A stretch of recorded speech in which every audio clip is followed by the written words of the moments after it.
Yes. Conversation. I left at 4. Oh, yes, yeah, you got it.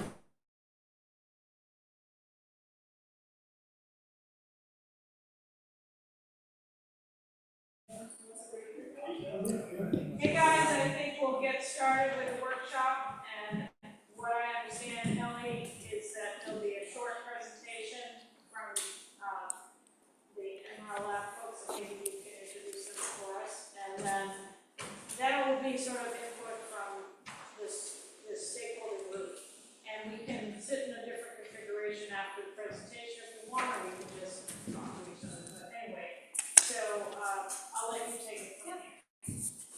And we do have a hard stop at 6 o'clock because we have a select board meeting.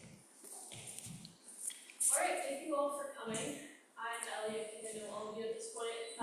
We are here with a site visit for the Energy Technology Innovation Partnership Project, which is a federal technical assistance grant for coastal, remote, and island communities to explore some type of energy resilience project. And we have elected to go with biomass, investigating biomass combustion. So biomass is just wood waste, looking at the huge piles of wood and brush at the brush dump at the transfer station and trying to think how we might be able to better manage that on-site for wildfire mitigation, for cost reduction, and maybe for some local energy generation. So we have visiting scientists Max and Amanda here from Lawrence Berkeley National Lab in Berkeley, California. So they're the ones helping us with the technical analysis. We're very glad to have them here. And then we also have from the Island Institute, Amber and Brenna, have been helping on this project for the past couple of months. So we started this in October and just kind of wrapped up the scoping process at the beginning of summer. So we don't yet have data to present to you all. This is more of a preliminary conversation to gauge community priorities, your interest level in what we're doing, and any suggestions, concerns of that nature. So I'll let Amanda take it away. So, through our conversations in the past months, we identified the goal of this project being the effective management of biomass for forestry waste. And we identified some key priorities within this goal. The first priority is to mitigate the fire hazard, but also if we can do that while also minimizing the reprocessing and of shipping costs, then we have more benefits. But also if we can do that while generating some economic value from biomass or environmental value from the biomass, then it's even better. But then we have this order of priorities, and we have, based on that, identified some technology options to manage biomass. So then our activities in this project, they are divided first in a data collection. That's what we are currently doing. And based on this data that we're collecting, that we're going to investigate what's the feasibility of this technologies. And then narrowing down to, let's say, one or two that are the most promising ones, and then we can look into that into detail. And while we are doing all of this, we're also trying to better communicate with the community, to engage. This site visit is part of this community engagement and outreach process. And in the end, all of this project is going to generate a report that's going to describe everything that we have found, the data, to describe the current situation, and also to our conclusions regarding this technology analysis. So then, like I said, we are going through this data collection process, and this involves things like understanding what is the biomass stockpile volume, what is the seasonal variability in biomass generation, what are the characteristics of biomass, how the weather conditions would affect drying and storage of biomass. And depending on the technology, they have different requirements for the biomass to be used as a fuel. Also, what are the costs of shipping, drying, handling, disposal, everything involved, and some of the technologies that can generate electricity or heat. But then, do we have a demand for this electricity that could be generated from this technology, and what are the logistic and transportation constraints? And this is just, these are the main technologies that we are currently looking into. We have three, and they are ordered here from the most simple setup to the most complicated one.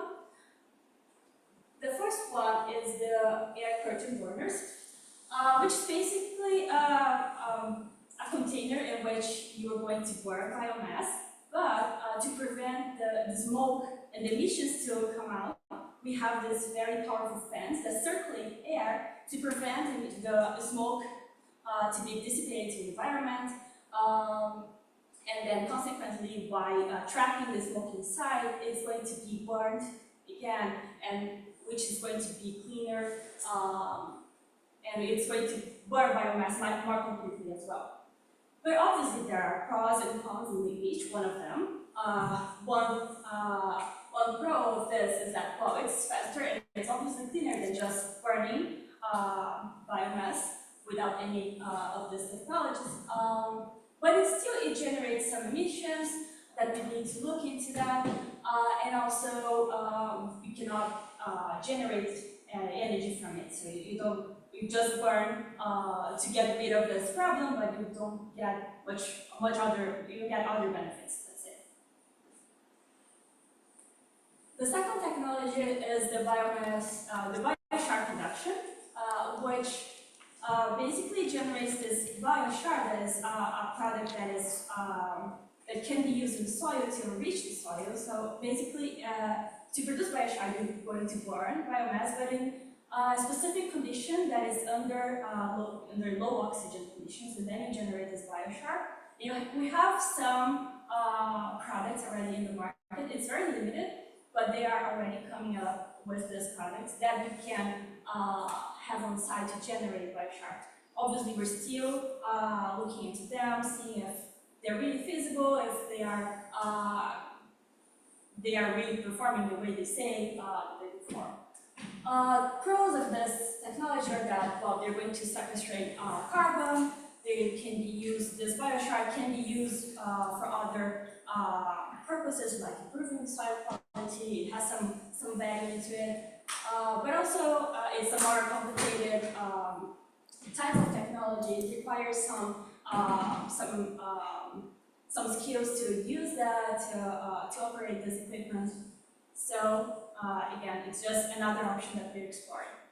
And the third one is the biomass CHP, which stands for combined heat and power. So we have this units in which you're going to burn biomass inside, and from that you can generate electricity and heat. Sometimes you can use both, so you can use only electricity and dissipate heat, and then you can couple that into your building and use for the different loads that you have there.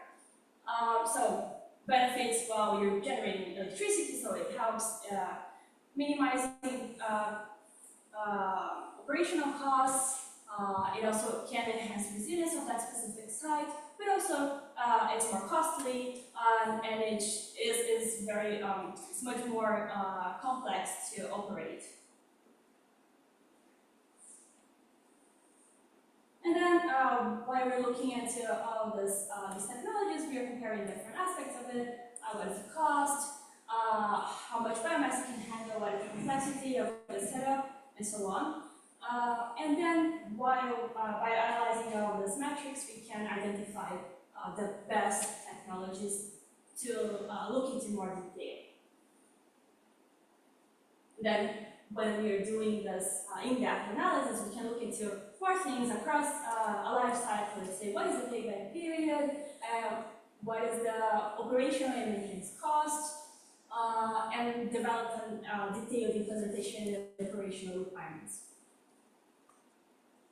And all of this, you always have to compare with a baseline condition, that is, what if we don't do anything? What is the cost related to that, and what are the risks in not doing anything? And then potential site for this technology would be the transfer station, which has benefits, obviously, that you're close to the fuel source, you have enough space in there, but also some challenges that are, well, in that location, depending on what you're going to do, if it's going to generate some type of pollution or smoke or anything, how it's going to influence to affect the neighborhood, and what are the mitigation strategies that you need to operate a system in that specific location. And also, depending on the technology, there's apparently limited demand for electricity and heat if you're, let's say, using cogeneration, the combined power, combined heat and power generation. And just to wrap up, then what success would look like is that we are aiming to reduce the wildfire risk through a better management of this biomass, lower costs for the community, support for forestry health, because we have so many challenges with diseases in the forest, to have some environmental gains, especially reducing emissions, and also potentially, if we can also improve energy resilience in the community, it would be good by generating electricity, and also it would also be good to be able to contribute economically to the community if we can generate other beneficial usages of the environment. Yeah, that's it. It's really quick. But we would like to know what's your perception of these different technologies, what are your concerns, questions? Maybe you said this at the beginning, but is the main fuel for this wood products? Yes. Trees? Yeah. But not garbage? No. We have discussions on like using construction waste as well, but then it would probably be a more complicated setup, especially to separate exactly what you can use and a lot of things you cannot use. So it's a possibility, but it's less likely that it would be feasible. Yeah. That came up with our conversation. We talked with a couple of arborists locally, and they had mentioned Booth Bay, at their transfer station, they have this industrial grinder, and they put all their construction waste and wood waste into it. So they were thinking that might be a good thing for the town to invest in, but at the end of the day, what's coming out of that grinder, you can't burn all of it together. Yeah. You can't necessarily burn the construction waste at the scale we're talking about. So maybe there would be combined applications for the pre-processing if we do something that needs chipping or grinding, maybe, but in terms of burning, it would just be wood waste. The second option, you mentioned kiln in there. I assume that you basically would be expending energy to heat a kiln in order to make the biochar, right? So that would in itself involve perhaps significant costs that would make that option not all that viable, right? Yeah, so for the first two options, you will need some fuel. You normally use diesel for that, so there's some spending on fuel. Well, the first one isn't the biomass itself, the fuel, once you get it going. Yeah, once you get it going, it is, yeah. But on the second one,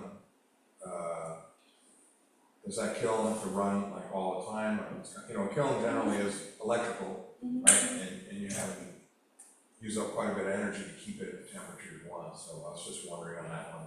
Yeah, for that one, feel free to add any additional details, but depending on how it's engineered, it can be using some byproduct gases, which are called syngas, which is composed of hydrogen and CO, which in itself is a fuel. It's a gaseous fuel.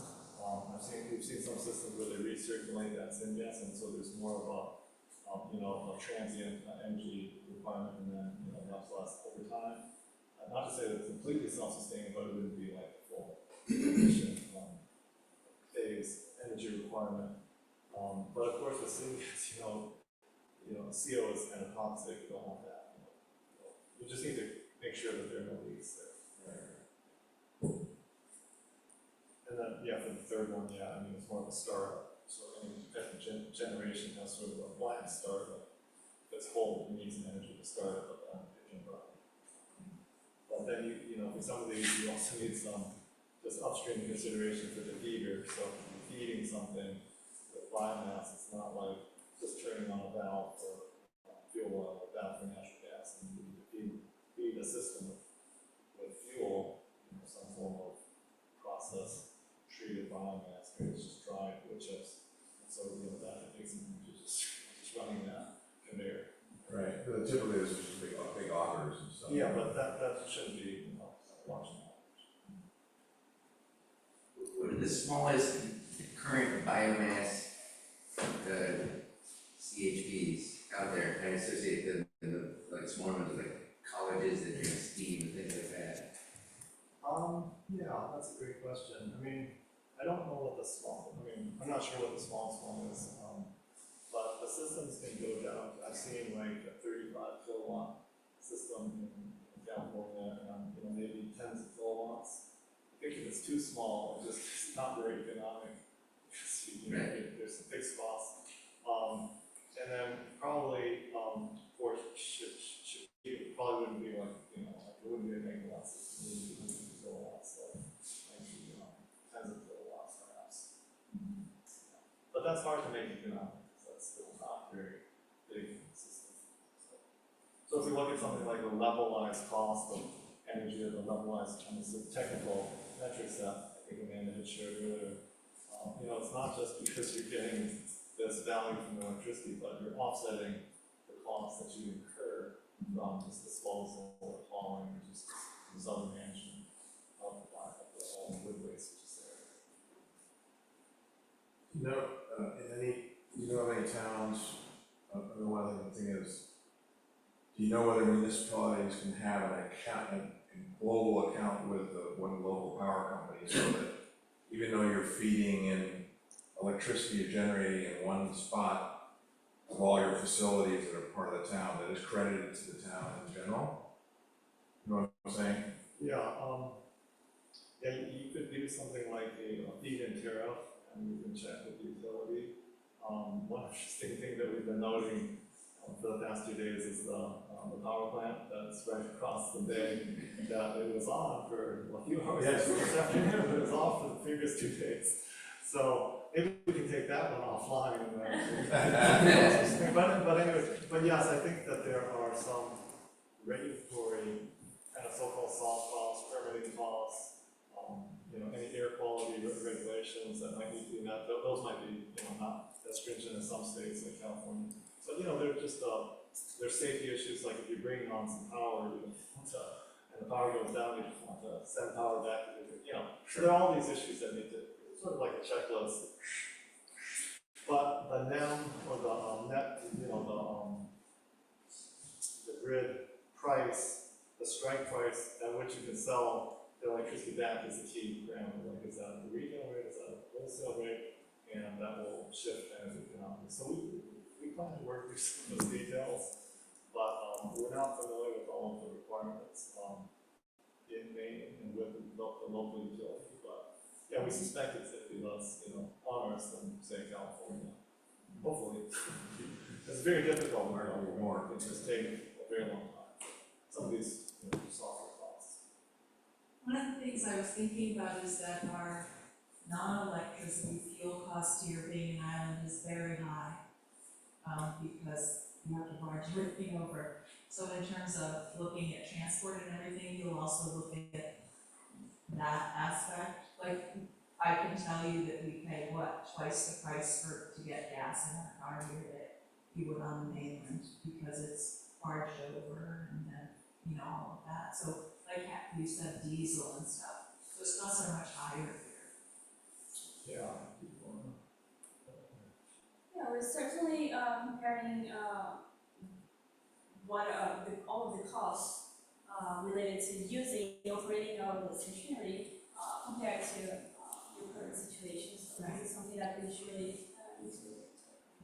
I would just add one thing to that, which is that the heating costs are kind of distinct from the electricity costs. So there's some effort here led by Ellie and others on the team and the Independent Institute to try to shift from a fossil fuel-based heating system to an electric-based heat pump heating system. I think at the school and maybe somewhere else, maybe here even, but in other community buildings. So I think for this particular problem, biomass burning can produce heat through a boiler. I mean, just think of the boiler being fired by biomass instead of diesel oil, fuel oil. So that's sort of like one half of that biomass thing, just producing some heat with some power. But we didn't explicitly include that option here, but we might wanna, if there's a lot of interest, if it makes sense, we might wanna consider that. For example, would we ever consider heating the pool, swimming pool in the community center with something like this, maybe, if that makes sense? I'm just throwing out, just kind of thinking aloud here in response to your question.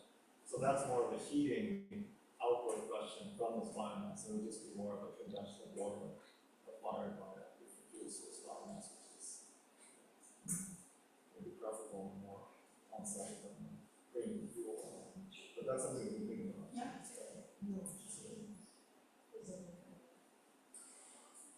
So, having been here yesterday, hearing this, it was so interesting. So with the grant that is bringing you here to do the study, could it pay for any of these things? Some of the technologies, I would say it paid for the first one for sure. The second one, I haven't received the price yet, and not this Okay. And so if you know about the price of the third one, because I went to their website, and was looking, what is the cost of the one that would be appropriate for here, approximately? So the first one, it's about 150. To purchase it? Yes. Plus all the other Yes, expenses exactly. that would bring it here. Here and everything. And with that, there's no possibility of capturing any of the heat to send to anywhere else, you just burn it up? Just burning, yeah. It's really, if you look at it, it's really a container to burn inside, but then you contain all the smoke. And really, we're so fortunate right now in the town to have good employees in our public works and at the transfer station. So I look at what's needed to have trained operators. We need to make do with the skills that we have here, which right now are good and solid. So someone who works here now for the town could potentially run an air burner. Yes. Yeah, we talked to them today actually, and they said that with their permanent staff, they could be running this. Because they're pretty fast. They were researching it last night. Yeah, They had more facts about it than we had. They told us how to solve this problem. We looked it up yesterday after the last presentation. Yeah. And I have one other question that I hope doesn't feel like a 90 degrees. So these are just amazing opportunities. I love the idea of the third one, but it just sounds so technical and expensive. It seems with that beyond our grasp. But what about the possibility of making biobricks with the wood or do something else? I mean, is that too much of a 90-degree term? I don't know anything about that. Oh. Well, a biobrick is compressed wood that instead of using split wood, you buy a compressed block of wood that you can burn in your fireplace or your wood stove. Some people transport them out here, you can buy them by the ton. And I know that the wood has to be a minimum size and dryness and all that, but there are companies here in Maine that make biobricks out of trash wood or hardwood or softwood. Anyway, I just wonder about that as well. I know it's probably really expensive to, energy-wise, to do that work, but Yeah. no, There's we could all eat for nothing, really. Yeah, I mean, there are other pathways, to consider, maybe that's one of them, so I noted it here. I mean, composting is another pathway that was discussed yesterday, but again, you know, Catches on fire. that's not, just the focus is more energy and conversion, so it's probably not gonna be the focus, but that's something we're aware of, and was a topic for discussion, with arborists yesterday. I just wanted to clarify one point, and I think on your first question about would this grant pay for any of these things. So this grant in this phase, I think, which runs out for another 9 months or so, is a scoping study, so it's not a capital investment.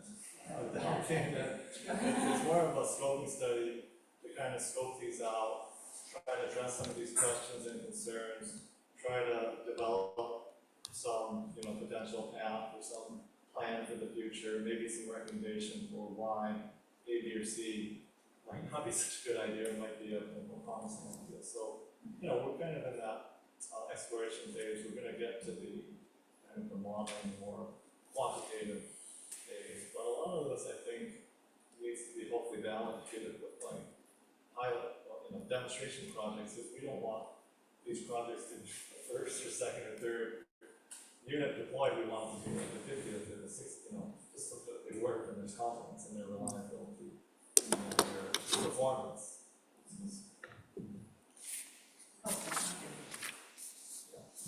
So the feed for all these technologies is wood chips. So we still have to chip the wood, which is currently expensive. Yeah, so they have different requirements, each one of them, with the last one again being the most complicated one because in that we need to have it, small chips, in standardized sizes, and have it dry like 20-50%, let's say. With the first one, some manufacturers say that you can use a loss there, so it's much more flexible than it needs. It's something that can be used by the manufacturer says a lot of things. Looks like it can solve everything. So this is something that we need to further in. And then have you looked at the volume of material that's available by season? And is that fairly constant, or is there a big drop off at some point in time? We have only just started collecting data on biomass flows into the wood dump this year, starting in January. Jeff Westcott started taking estimates on that. So we have year-to-date information on that, but no historical data there. So that would matter more for, if you're using a system for heat or electricity and you need a steady supply, that would matter. And for the other two, where you're talking more about disposal, maybe you're generating environmentally beneficial byproducts, that can be, 3 weeks of the year when weather conditions are good and the public works staff has the time on their hands, they can do the work. The seasonal variation wouldn't matter quite as much. And then I guess I'm ignorant, but what are we doing with our wood chips now? I know people can take them, but are we shipping them off island or? We got the lowdown of it from the public works staff today. Typically we have someone come and chip and grind everything at the wood dump, usually once annually. Last time it was done last summer, there were 2 years of build-up, so it was quite a dramatic, 3 weeks of work. And then the public works staff was saying typically there's about a $2,000 budget for barging wood chips off island, and each run is $250, so they get 8 to 12 truckloads off, which makes almost no visible dent in the piles. So all of the chips currently at the transfer station are left over from the summer chipping, and then we've got new accumulation to chip. So we don't necessarily have a long-term solution for volume reduction as it stands. And those themselves are fire hydrants. Once they accumulate, at a certain density. Yes. Yeah, we think that there's a lot of heat generation inside, like Yeah. maybe 10 feet down, 20, 30 feet down. Okay. It's literally like 30 feet high. And we visited it today. But the other comment which we could make, which you probably doesn't really need to be mentioned, is that there's a lot of blight that's hitting the trees here, like emerald ash borer, and that's also, blight is also some forms of, disease are hitting the beech trees and also hit hemlock trees. So we would expect, just kind of empirically, that there would be more supply of those kind of dead or kind of unhealthy trees that you would want to clear over time. And that's going to be a big, compounding fire risk that just kind of really dry out trees that are not. So a couple questions. Is part of your analysis include sound impact both in footprint and time over time and over the year, what each solution does? And the second is, do any of these solutions have an impact on or use any significant amounts of water, or have any water effluent that comes out? I know that the second one is water supply. Not the first one, probably not, but think in terms, what was the first question? I'm sorry. Sound, first one is sound, just in terms of, you know, and when it's running, how long it goes, how much of the year. I think we were definitely gonna consider that, and we're asking the folks at the transfer station around here, and, you know, just understand, the impacts, also the air quality in terms of if there is some smoke or something, some emissions from reasons, from the combustion process, then, you know, what are the prevailing winds, and is that some group of residents or the school say in the kind of the past, so we want to understand some of those factors as well. I have a question, I don't think it's necessarily for you, but just to think about what Eliza Jane asked about in terms of the biobricks, I wonder if the town knows how many people on this island in the winter heat with wood. We did do a survey at one point before this, and we have some information about that. I don't remember off the top of my head. I was just wondering if there was any data about that. Yeah, it's a substantial number of people who use. I think so. Right. And that's a lot of particulate matter. Right, so regular wood stoves are better than they used to be, they're not free, so, I mean. Manufacturers aren't required in the state of Maine. No, and I do think that, you know, the curtain burner concept was maybe first introduced by the Maine Forest Service to us on the wildfire side.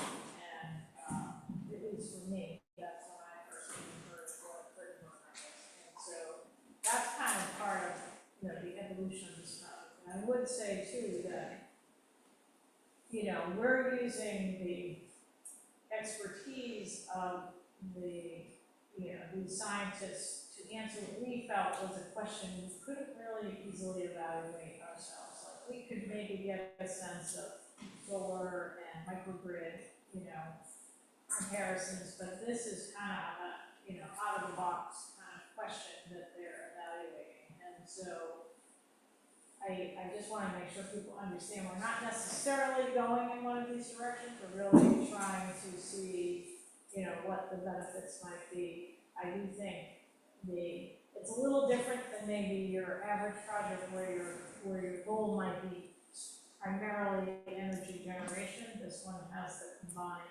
kind of public safety risk reduction, so it's a little different than the average, probably for you guys, than the average energy project.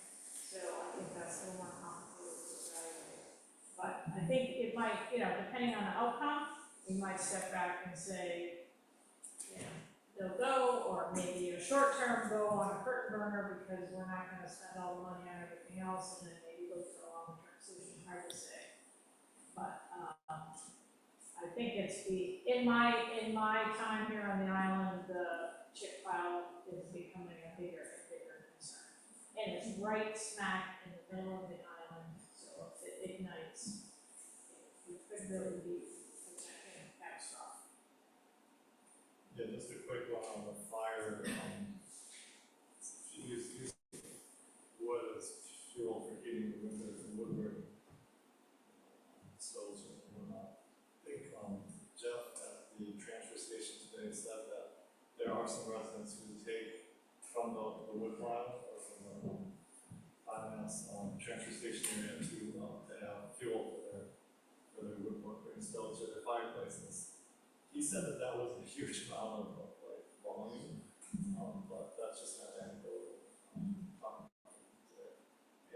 As one option, I would think you'd want to also include, although maybe this is not possible, the cost to the town of having all the chips off the island, whatever that cost is as a comparison. You know, just, you know, being more aggressive about that chip pile and crushing it more often, or whatever has to happen to keep it from being on fire. So that's the data point I was going to make reference to. Shipping a truckload of material to the island or from the island is more like $700 to $900 per truckload. Finding a destination for the chips on the other side could be challenging or could be an opportunity. Getting the trucks loaded on this side would be an additional cost. But the $700 to $900 is the barge fee alone. That doesn't include the cost of the truck. And the truckloads of chips that have gone off. That was if I understand it correctly, that was an experiment just this past year. That's not an ongoing process. So the chips that are down there have been building up for a long time, and the rate of buildup has been increasing. If you want good topsoil, a good way to get it is to go down there and scrape with a tractor, scrape down 2 feet. There's beautiful topsoil underneath all those chips from the material that's been there a long time, but also that heat, which contributes to those wood chips composting into good soil, is the same heat that could, under certain conditions, turn into a fire hazard. So it's a complicated picture. From the standpoint of energy conservation, I would have a hard time imagining that shipping those things off the island is going to turn out to be, on a net basis, a positive energy strategy because of all the bunker fuel and diesel involved in that transportation, trucks, barges, and all that. But obviously, it's one of those benchmark numbers that has to be looked at as all these other options are considered. But, and you guys, I wanted to ask, great that you guys finally got to come visit, that's wonderful. Did you learn anything different from going to the actual biomass area of the wood chip dump? Anything about volume or anything that struck you as different than what you were expecting from the earlier conversation?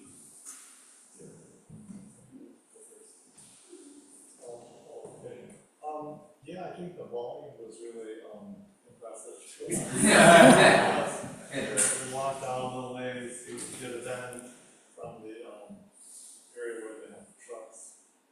But anyways, we stood on this hill, and it seemed like literally 33 feet above the gulch and the trees, and that's where they did some fire risk mitigation recently, because stuff cut the bridging. So that was pretty impressive. And we were told it's not very hot down there, but it's well insulated. And so, yeah, we were also I was struck by the volume, the sheer volume of waste accumulation over the last, after the last shipping, which is not almost a year, maybe 10 months, maybe 10 months. There's a lot of it. There was a wood side with a lot of stumps. There was the brush side. We also went to Deer Point yesterday, and we could see all the situation there, which is not good. Dead trees and a lot of wood waste, trunks, which have been partially cut, but not really, taking care of that. So, yeah, it's been really terrific and wonderful to be able to have the privilege of coming out here. I've really enjoyed the little boat tour on the electric boat today, which is fantastic. So we've seen a lot, we've learned a lot. Just talking, we had a meeting yesterday at about the same time with members of the community, and there was a very good turnout. Thanks to Ellie. We got a lot of great questions that we're getting now, great feedback, comments from members of the community, so that was very helpful. And contractors. I heard from a couple of the contractors today that they were very excited about the meeting. I'm curious whether anyone has done technology, given the problem with, accumulated chips like we have. There's also a heat source there. Has there been any technology developed that actually have a series of piping and stuff in areas where you're gonna create this bio, recapture the heat and also reduce the likely flash point? Because of that, I'm just curious, it seems like, Yeah, I haven't seen anything like that. Like heat, theoretically possible. Yeah, it's just that heat is very, kind of so-called low-grade form of energy. It's hard to capture unless you have large differences in temperature. So thermodynamic is just a more challenging, thing to work with at that scale because it is kind of distributed also the heat. So no, I haven't really seen that.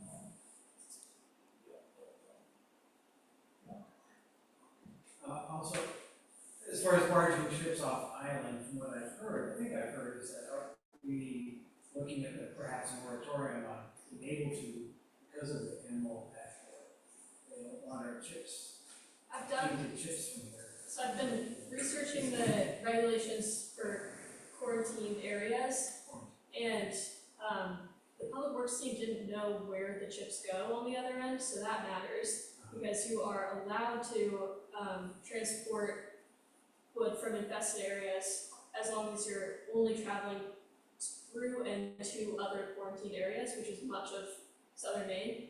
So presumably if it's going to the same region in terms of emerald ash borer at least, I don't know about beech leaf disease and hemlock, that transfer would be allowed. And there are also some more intensive pre-processing you can do to make it allowed to be transferred into non-quarantine areas, into smaller chips and longer-term storage. So after listening to the presentation yesterday, I go outside and I see this beautiful orange moon, which I presume is orange because of fires in Manitoba. And thinking about just, I don't want to be disastrous, but looking at natural disasters that are happening in communities that are not prepared. So now we're faced with this very serious concern through the Maine Forest Service, thank you very much, and through what you're studying now, it feels so incumbent upon our community to come up with a solution that is very safe and that does protect us. So I want to say, more than ever, I'm feeling like these are solutions that we need to pursue in a big and bold way, but also we have so many big infrastructure projects that we need to handle on this island that, once again, we're on our own, we're rowing our own boat, we have to do these ourselves. So looking at the ones that make the most economic sense and not like the really great ideas, but to keep it simple, but making sure that we have, it seems so basic as protecting our water is protecting our land from catching on fire. And when you tell me those piles are hot, that's a big concern.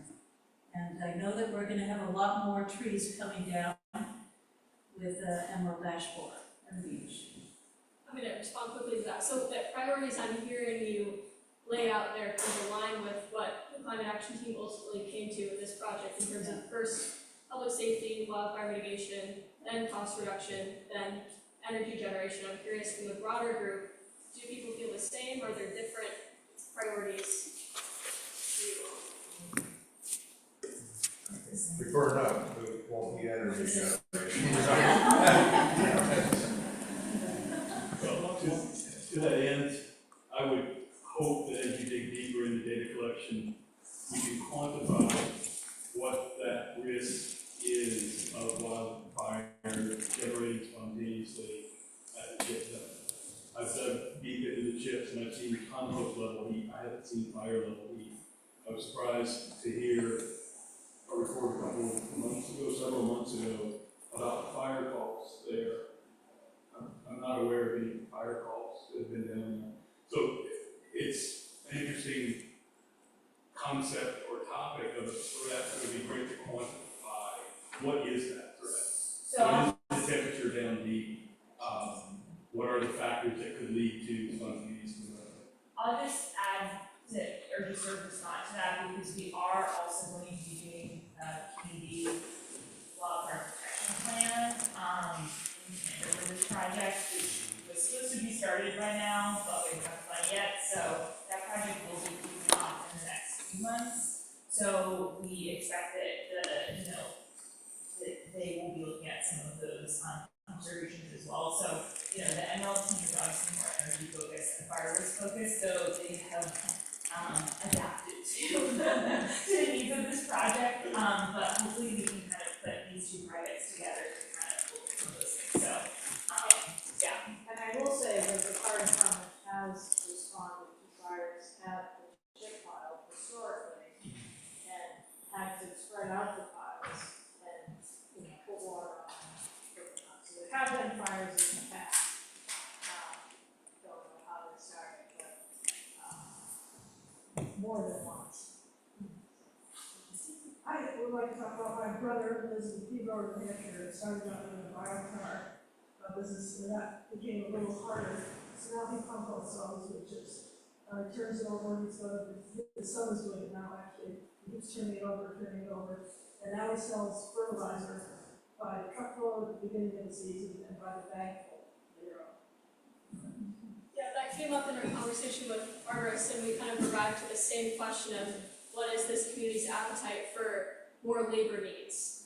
So the composting at the kind of scale we have, the volume of wood chips, that's not necessarily something the current public works staff could handle in the same way that a combined heat and power unit, they wouldn't be able to manage that even if you're running it on a part-time basis. So that might be a good solution worth exploring, but it comes down to labor interest, labor availability. What is making money?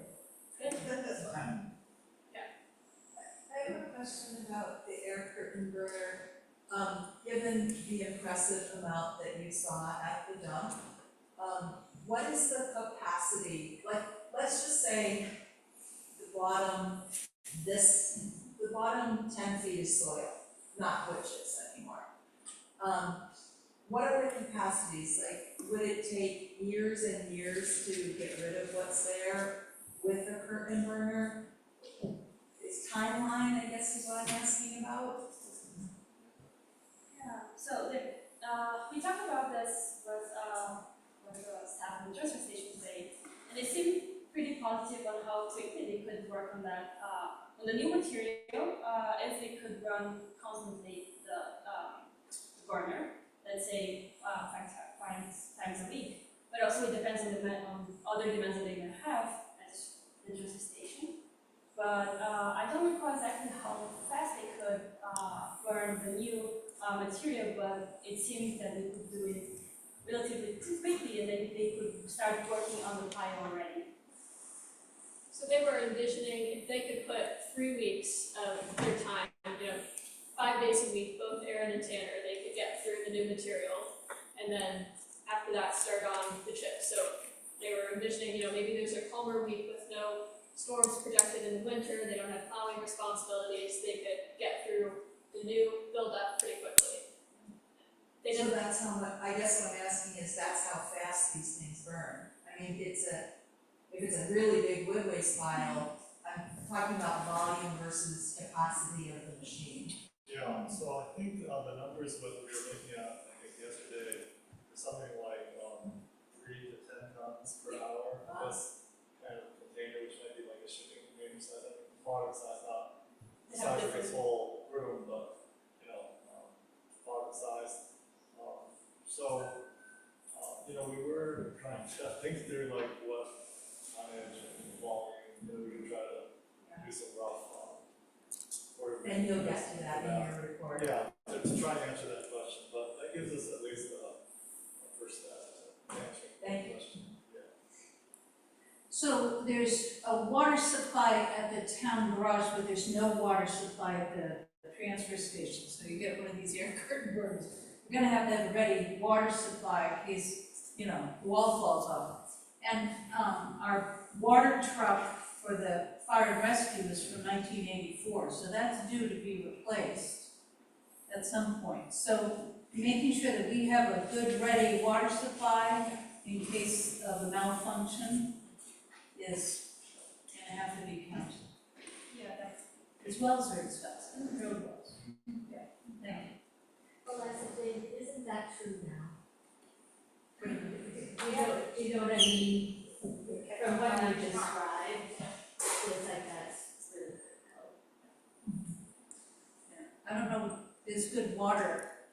I mean, there's wet areas up in there, so I'm assuming there could be good water supplies. So I guess just thinking, stepping back a bit, but, we've heard a couple, from yesterday, we heard from the community sort of the suggestion of a biomass boiler kind of concept for heat, which I guess the only real application would be the public works garage. But my sense is that would not utilize nearly as much material as kind of the needs that we have. Is that true? Would you agree with that? In other words, we need more capacity to handle, you could do both, but that would not handle our annual generation of chips. Yeah, from just seeing some of the public buildings like the transfer station, the fire station.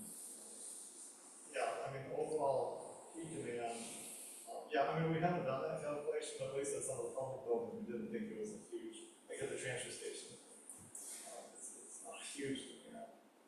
There is some electricity in the compactors. Right.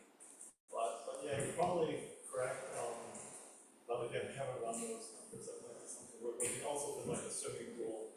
I mean, because there's a lot of fuel, and so there's a way to get away from that, that would be nice, but again, the boiler itself is, you know, then you do need to manage all the combustion there and also the emissions from that, so that's, I mean, it's simpler technically, but then the downstream is not, you know, you don't want to just be burning biomass, make heat and then have this boiler right next to the school, you know, just have to manage through some of those questions and issues.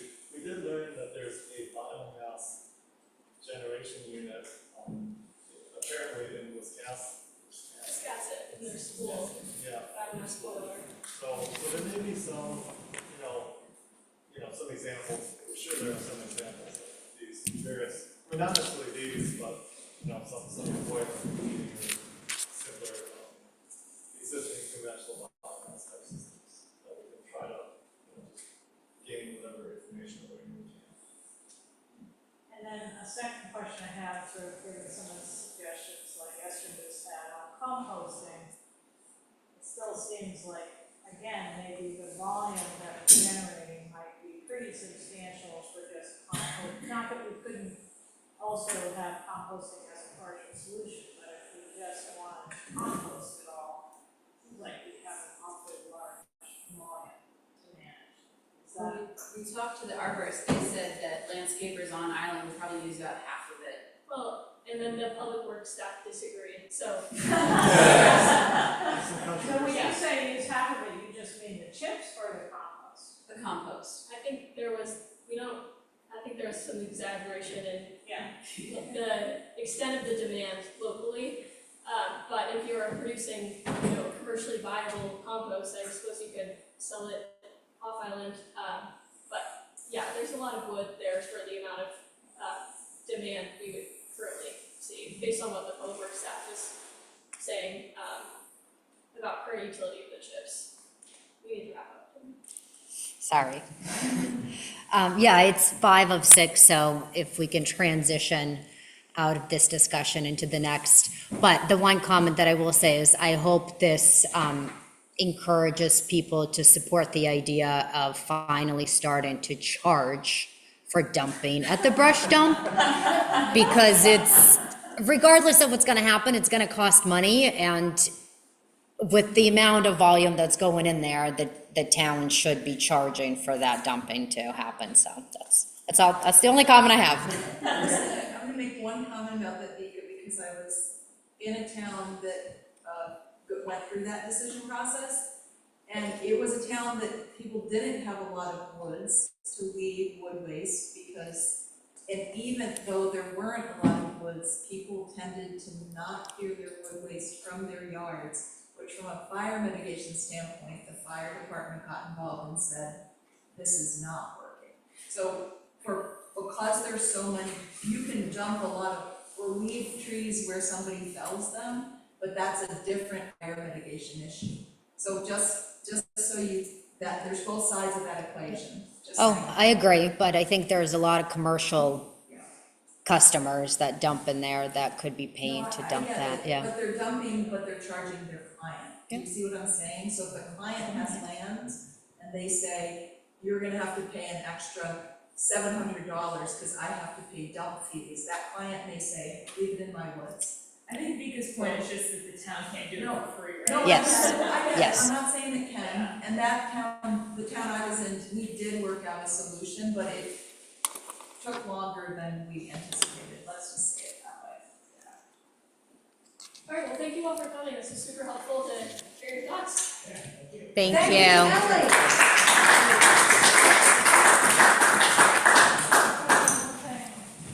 We have a 5-minute break. 3 minutes. I'll be back.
Yeah, they're all leaving. Fun stuff.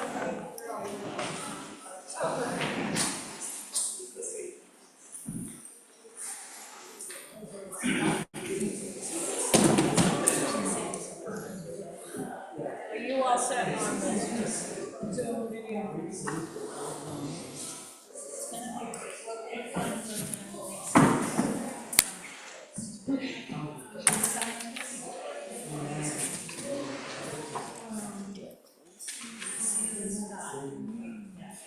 Okay, folks, I think we'll call this meeting to order at 6:02. And the first item on the agenda is public comments for items not on the agenda for discussion but not action. So if you're here about something on the agenda, it's not for that. So I guess my first question is, does the public have anything that they'd like to bring up that is not on the agenda? Yep. Are we gonna be able to comment on the town administrator's report?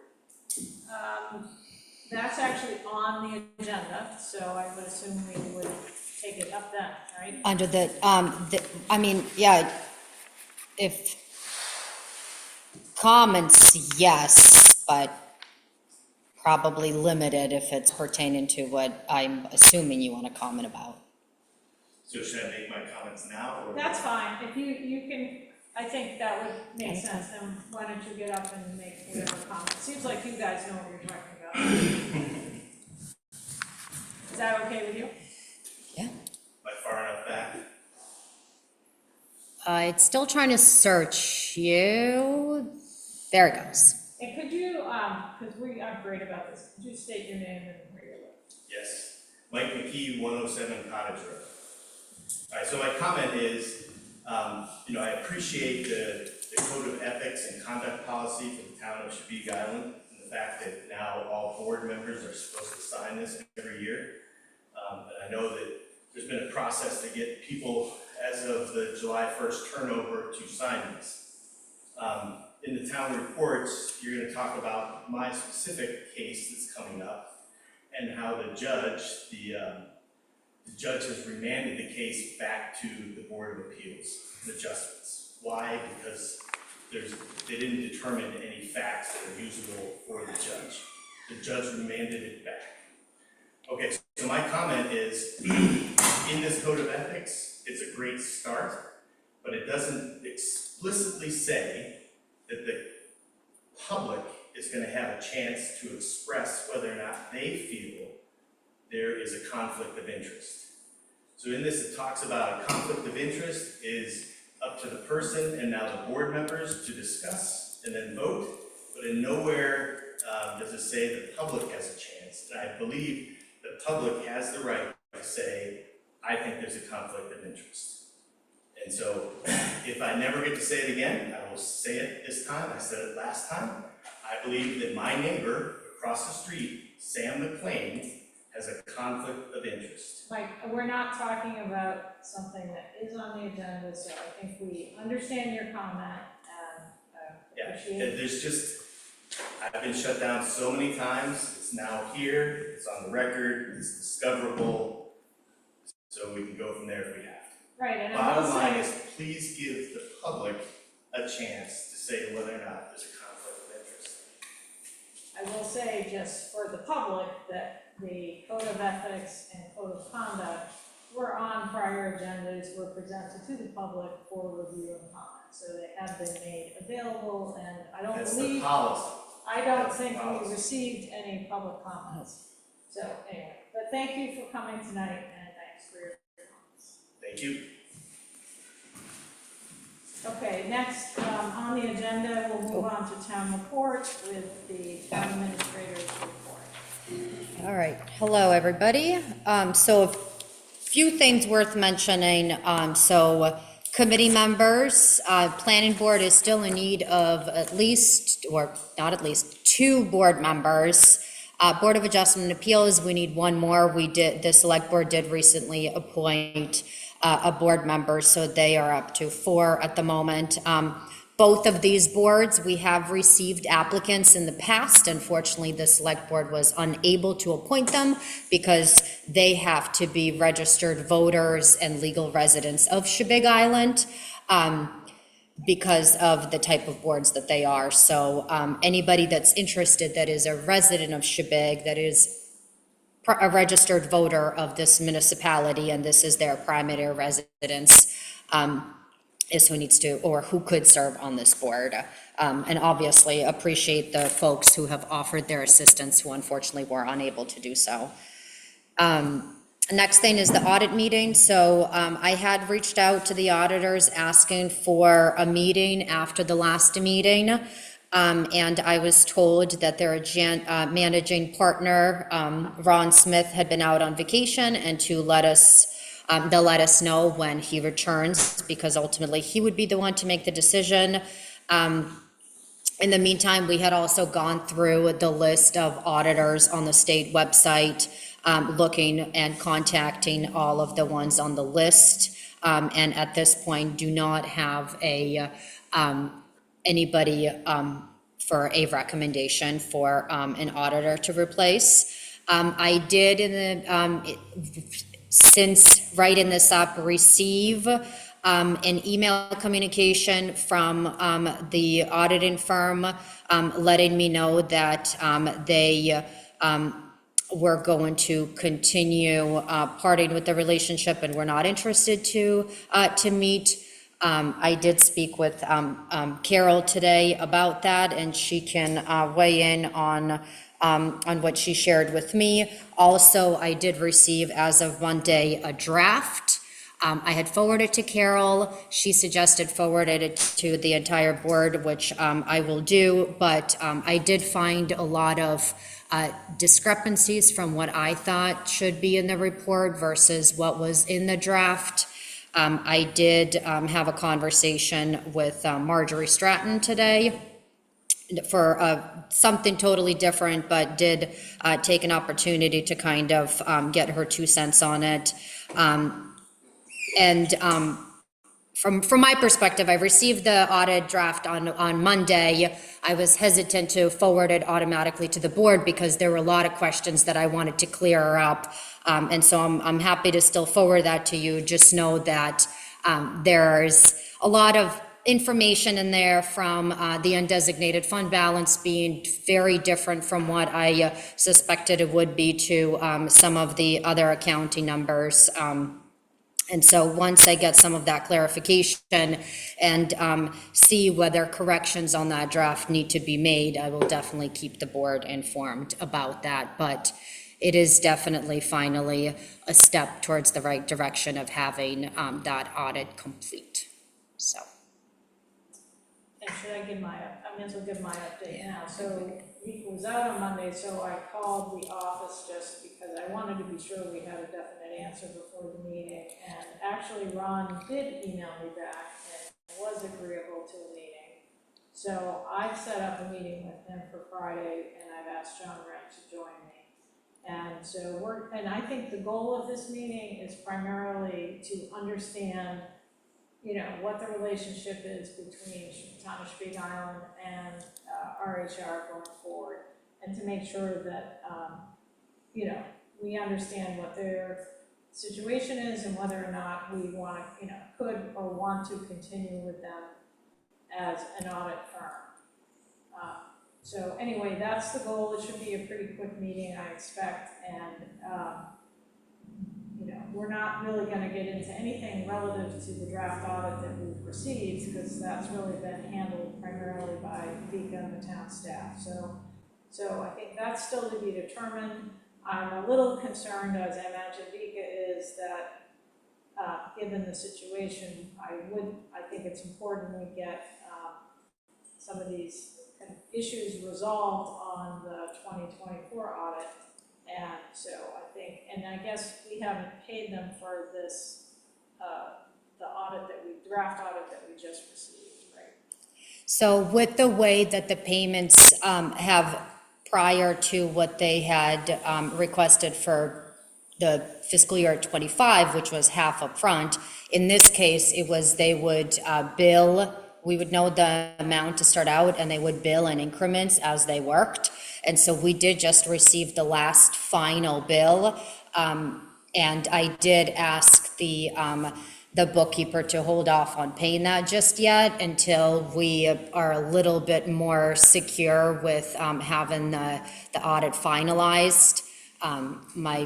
My concern with how the progression has been is if we finish paying the very last bit of it, there will be a little pushback in terms of working with us in correcting any possible mistakes that we might find within the draft.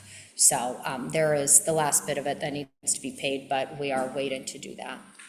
Which reminds me, I forgot to bring both of the warrants for your signatures.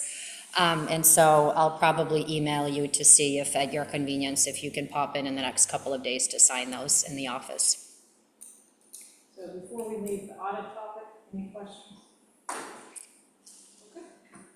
The next thing is the select board retreat. So from the last meeting, I was tasked with seeing if JP Cog would be interested in doing or in being able to help us through the select board retreat process like it had been last year. Last year, the board went to town where they had JP Cog, executive director, facilitate the entire process that ultimately led to the board coming up on specific goals based on the town-wide survey that went out and the select board goals and what the steps or what the different issues that were going on. So she did provide me with a couple of dates based on her availability. I did double check, and the same location as last year is available.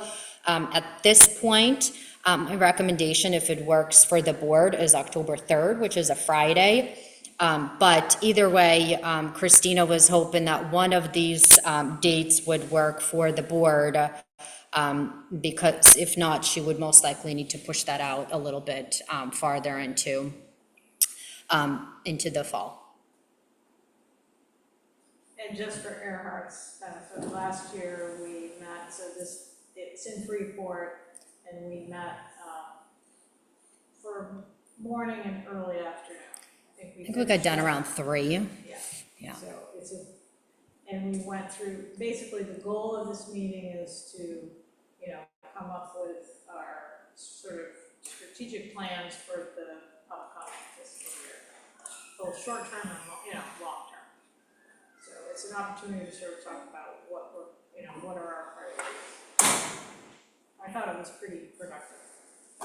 It's hard to do that otherwise. Yep. Any of those dates work for the board? October 3rd. David, does October 3rd work for you? That's fine with me. Love it. Thank you. Okay. And how about you, Richard?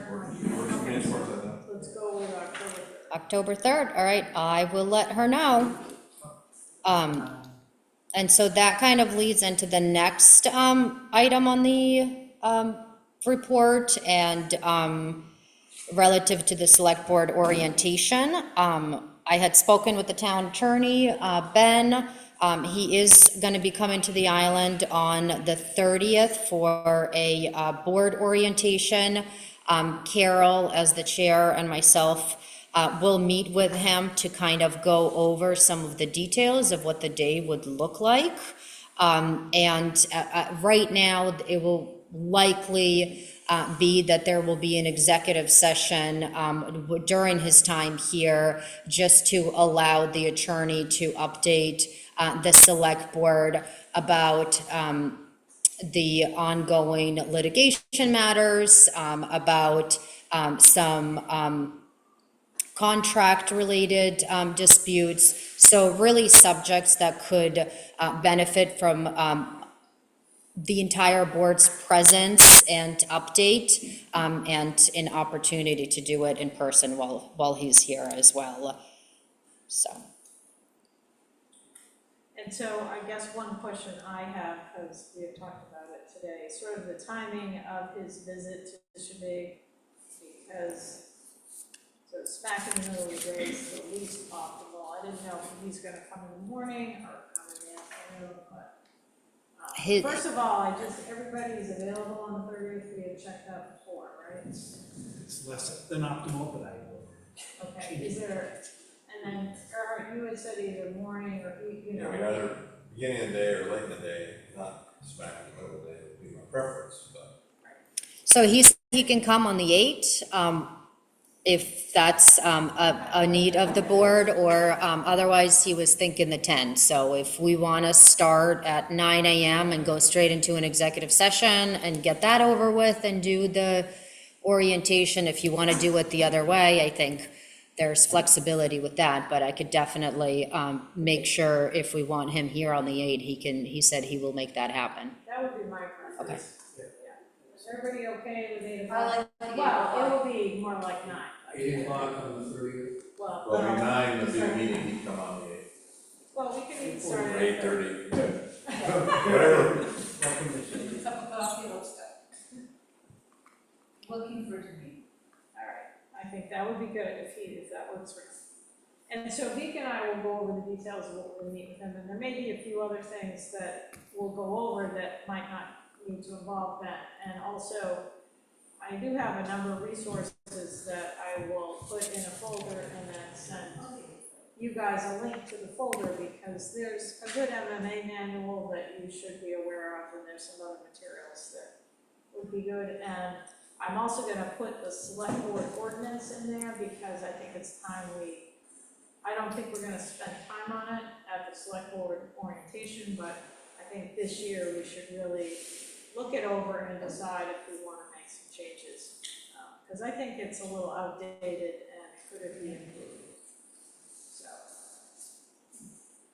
And if there's something you want us to look at relative to kind of how the select board operates, or if you find some resources that you think might be beneficial, those could also be put in there. And one thing I'm gonna ask people, so while we have, the town attorney here, if you have a legal question that's been on your mind, and Earhart, you had one today, I can't remember where it was, I'd like you to email me those questions, and I will get them to Ben so he can come prepared to ask them. Because if we ask him on the spot, he may not be able to answer them, but I think if we give him a heads up, he probably can. And it could be anything from how a meeting operates to the land use questions, anything. But since he's gonna be here, I think that would be worthwhile. So. And how long are we meeting? I don't know, we'll have to figure that out, we'll let you So know. I had another commitment at 10 o'clock that morning. Say that again? I have another commitment at 10 o'clock that morning. Well, we started at 8:30. You'll probably, the original discussion, it was that day worked for all select board members, so he reserved that day for the entire day, and then we were gonna kind of work out the schedule based on the board. So my suspicion is that, based on your availability, that you'll miss a good chunk of the discussion. Okay. But he's gonna come here, my guess is if he's coming on the 8th, the earliest he's gonna be leaving is the noon, if not later, so.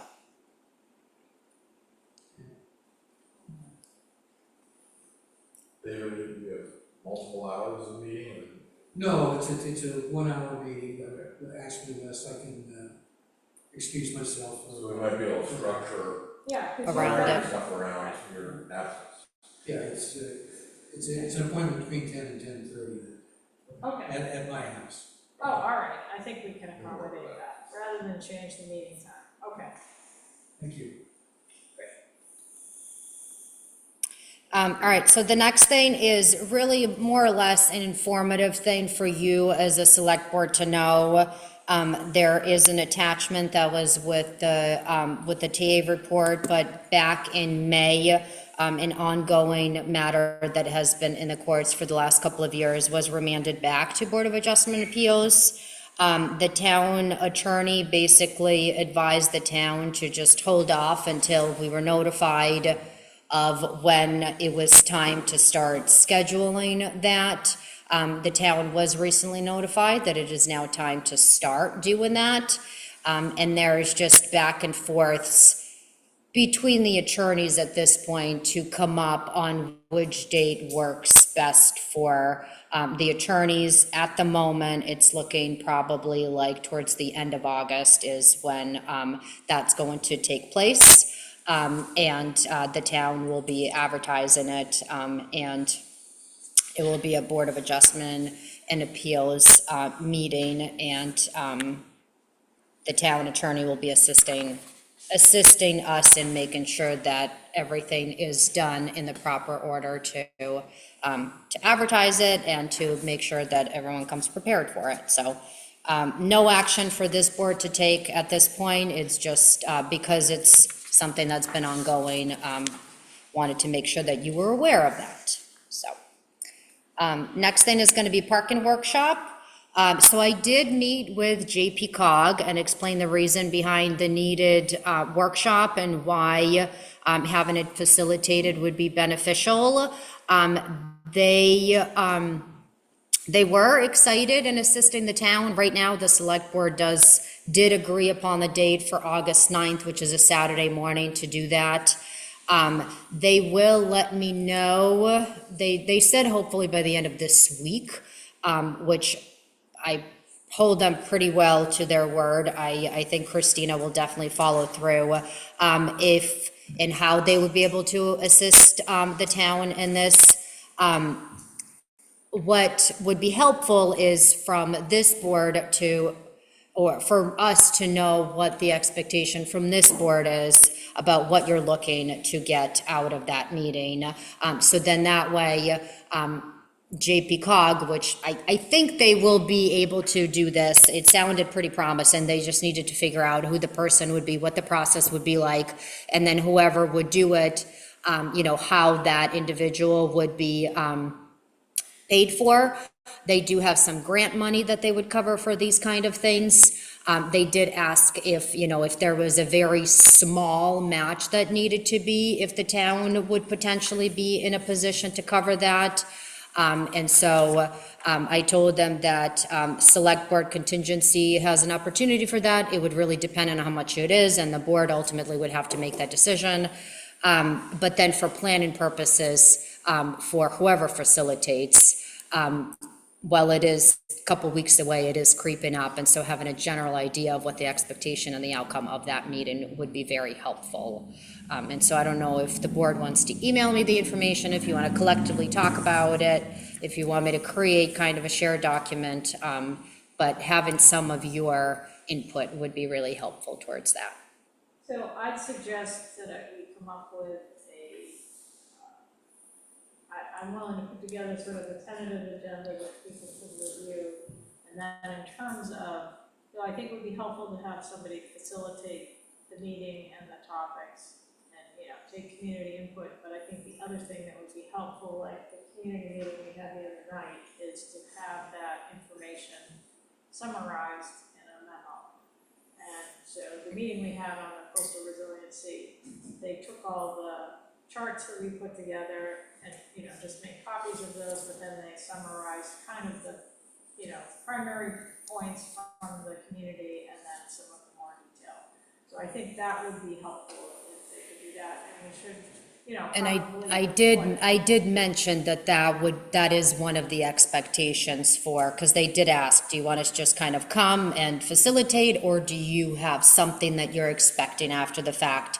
And I did say that it would be helpful to have a summary for record purposes with the ongoing, future discussions, so. And you might recall, we had talked originally about Ellie facilitating this meeting. She is not available that weekend. We checked all the other dates and we're back to the 9th. We're staying on the 9th because it's, for Eliza Jane especially, it's the only weekend available. And I agree, we don't want to go too far into August. So if people are comfortable with sort of me bringing up an outline and then you can comment and add, I think that's probably the most efficient way to do it. I will say in terms of paying GP Cog, are we paying Christina for her services? No, with the way that our membership works, we get one of those kind of days allocated specifically to us, which she wanted to utilize her time to help the board with the orientation.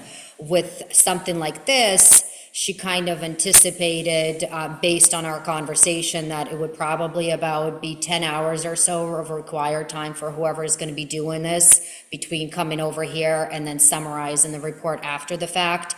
She just needed to check in that they had grant money to cover that, but wanted to be very open that if it was a very small, and from my understanding, it would be, you know, like a couple $100s, not within thousands or anything like that, that there would be potentially funding available for that. But I do hope to hear from her in the coming days. If I don't, then that will definitely be a follow-up email on my end towards the end of the week. And I think if they're not available, then we could approach the Islands Institute. And I would say, just keep in mind that we, you know, when AmeriCorps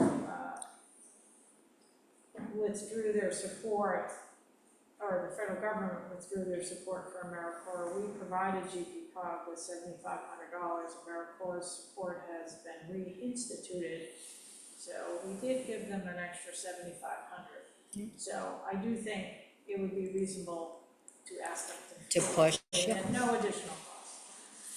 I can do that. It's not a big deal, but it's kind of. All right. So just so a question for purpose of meeting, obviously part of it is to solicit input from the community about their concerns, parking concerns. All right, is any part of the meeting going to be sort of, you know, where do we stand right now as a board and a town with respect to the parking issues that are being addressed or that need to be addressed? So, you know, for example, the Indian Point or That's a good point. It might be worthwhile, like they did tonight, the ETIP group, to do a very short presentation of kind of what parking initiatives we've instituted over the past few years, because we have made a fair number of attempts and changes. So I think that's a good idea. You know, maybe putting together, and if we have a volunteer who wants to do that, I don't know, but I think it would be really, last year, pretty much, we started with that experiment down at the Last Stone August, Pier, yeah. and then we did it for a longer period of time this spring. And so it's sort of the changes at the Stone Pier that we've instituted. Then the parking enforcement is not an insignificant part of this issue. And then Jenks Road and the Hook in terms of parking changes. So I think it would be good to cover those things so that people know what we've done. So that's good. I can put together a brief memo with kind of the outlines of, in the last year, the changes that the board has implemented or suggested and why we are here now, if that would be helpful. One question that I've had more than one person ask me, it would be good to know for this meeting how many registered cars there are on should be, and has there been an increase in the number of registered vehicles on the island? I don't know the answer to that. I don't know if it's easy to come by, but at least we should be able to say how many we have now. So not for, you know, for that meeting, it would be good information. Anything else on the parking workshop? And the number of cars transported by CTC, but that. Well, we can ask CTC for that. But I would be glad to make a slideshow presentation. Okay. you want to wait for Rika to? Yeah, Mika should come up with. No, based on because. Why don't you and I get together and I could provide you the information or a memo, whatever, and then you can input that in. And then we have some of the diagrams that we put together for the parking network. Yeah. Great. The other thing, well, I didn't have it written on the TA report, I just wanted to let the board know that the heat pump installation, so at the last meeting, the board did authorize to install heat pumps in the public safety building / town office. That is in the process and is taking place. They've loaded all the stuff, brought it all over. So that will be kind of happening in the next couple of weeks. And then relative to, there's been a lot of uproar about the rocks that had been installed in 2 different locations. Chandler specifically, there has been 2 attempts made to remove them and to move them. We have video footage of individuals making an attempt to remove those. The sheriff has been notified and shown the video, and so the sheriff was going to be reaching out to the families of the young adults who participated in that process. So I just wanted to pass that along because it is probably something that is being widely talked in the community right now. So, and that's what I have for the TA report. Any more questions on the TA report? Okay, then we can move on to the treasurer's report, which has a memo that accompanies the treasurer's report. Everybody read that? So, as of the day that the memo was written up, we did not have the audit. We did receive it on Monday. I did spend a couple hours yesterday going through it page by page by page, and found some discrepancies, and so I will be kind of going through those and keeping you informed of any of that. So if you recall, as a result of fiscal year 24 discrepancy in June of 2024 reconciliation, it really threw off all of our reconciliation in fiscal year 25. And so the reconciliation in Trio and the reconciliation in the physical bank aren't exactly aligned. But through the entire process, what we have done is we have made sure that the appropriate journal entries have been made. We have been keeping track of any outstanding checks, making sure that there isn't unnecessary money being siphoned out of the account. And so the finances have still been kept up, and the bank account as of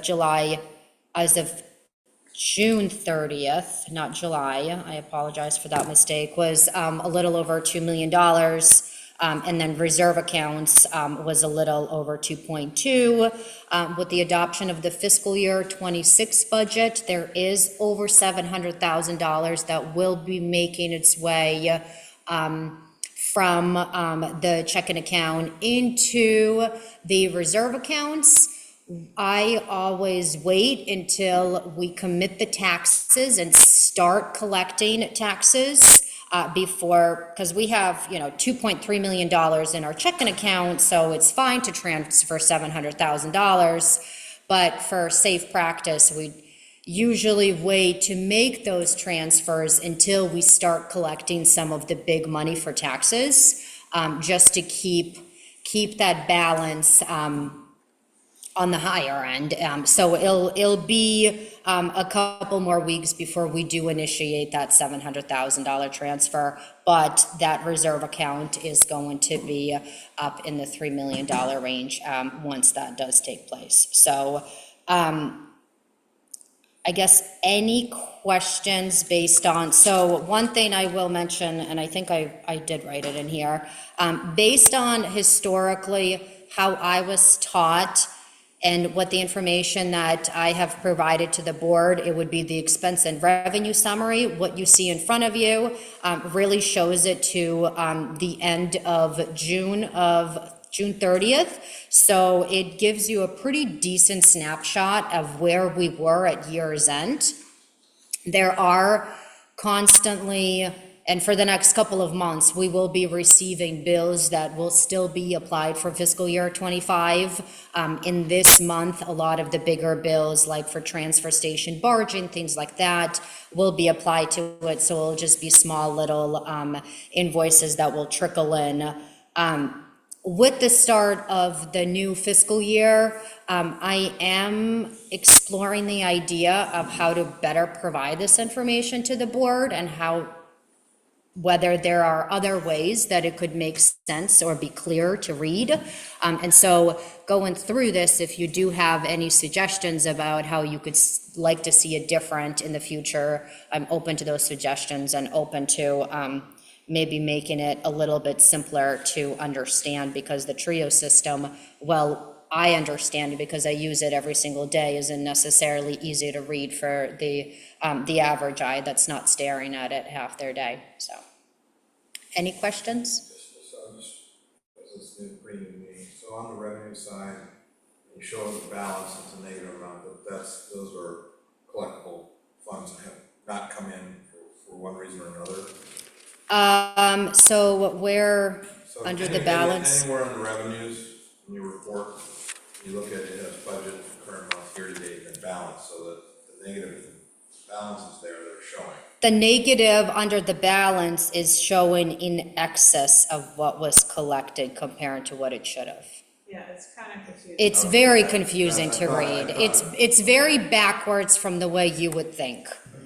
So yeah, so like for example, under revenue agent fee, the municipality budgeted, assuming that they would collect $5,000. In the month of June, 950 was collected, year to date was 2,800, so, 5,200, and then so $218 in excess was collected from what it should have. So we had $187,000 more in revenue than we budgeted for. Right.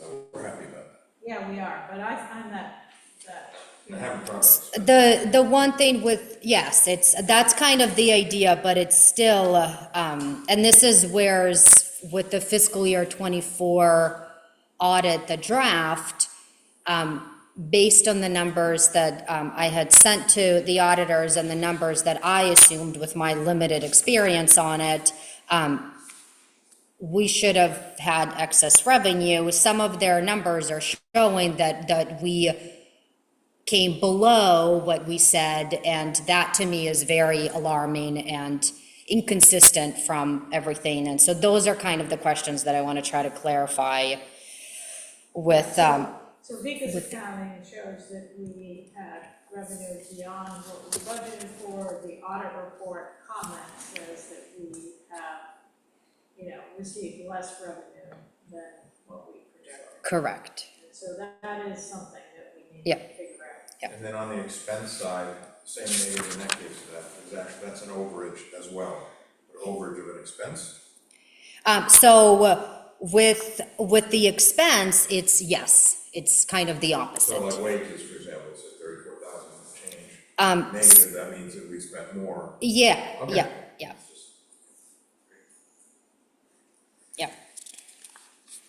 So, yeah, looking through this, if you have, and maybe it would be helpful from somebody with a clear new eye on it, to see, for the general public, if I'm looking at this, what would be the easier thing for me to read and understand, and maybe provide me some suggestions of, these are kind of documents where I've been looking at them for the last 10 years, so it's hard for me to remove myself from it to try to see what might be easier to see. So I'm welcome any suggestions to try to make this process simpler and more transparent for you in seeing the numbers that you're trying to look at. So this just says to me that we need to use this data better to do the budget next year. This is the same data you use to predict the budget. So, Right, so we did use this data in our budgeting process. yes. And the fact that we have excess revenues is not, I think, we're probably more conservative about projecting the revenues, so that's okay. I think our goal this year will be to get the reconciliation, up to date so that we're, seeing it more in real time, right? So, but there's nothing here in the budget, other than the fact that there are some discrepancies with the audit. There's nothing here that's alarming to you. In this, no. Right. I mean, we still know that as we're going through it, as numbers are coming in, I typically, so what I do is I go through and expand every one of these line items. So wages full-time, I expand that and see every post in it. And if there are any numbers that are coming up or any posts that are alarming to me, we then dig deeper and we make sure that any journal entries are made and the transactions are in the appropriate. And this number is as a result of the warrants that you see in front of you that sign off. Those are kind of on day-to-day basis that then transition into where all this posts. Any questions?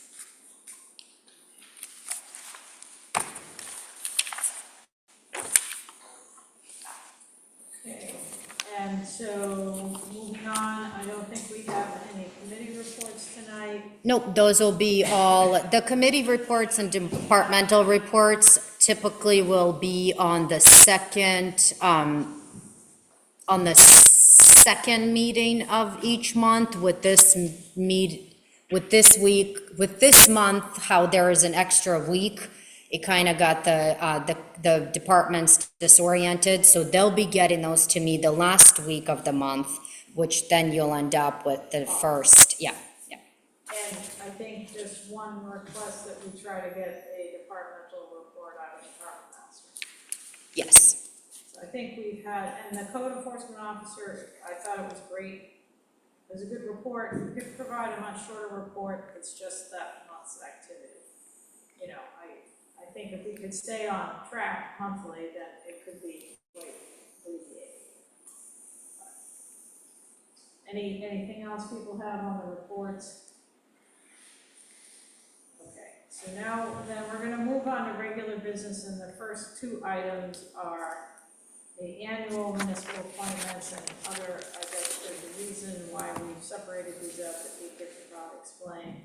And I'm gonna ask you, Vika, can we sort of read through what these appointments are and then adopt them, 25, 50, in total? As written, that's how it's been historically done. And the reason that they're really split is because in the first one, you're appointing treasurer, town clerk, registrar of voters are really the primarily ones.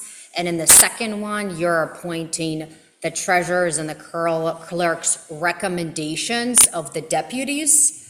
So it splits them into two different agenda items to kind of keep the minutes transparent for record purposes. The one thing on here, which is blank, which is a local health officer, I had talked to a couple of people and I had looked at online at the requirements, and the couple of people that I was trying to recruit on the island that have medical background were not able to do it due to some recent changes in their lives. We did just put it recently on the town website. Anybody with medical background, primarily, if they're interested, there are no requirements per se. There is a training that needs to be done within 6 months of the municipality appointing, and they can appoint anybody. That needs to be done, and it really is to for the knowledge of public health. So if there is any kind of outbreaks within the state, within the county, the health officer is notified, and it is their responsibility to let the municipality know and work with the municipality to disperse that information. So there is a small stipend that comes with it, not generally a big time-consuming thing, but something that we are required by the state to have. So that role is primarily the information conduit? Yeah. That's it. So I'm not doing inspections or any of that kind of stuff. The old health officer we had didn't even live on the island, and with the exception of really around COVID time, there was little to no communication whatsoever. So it's, unless something major happens, there's very little requirement of this position. So if anyone's interested or know somebody, please let me know.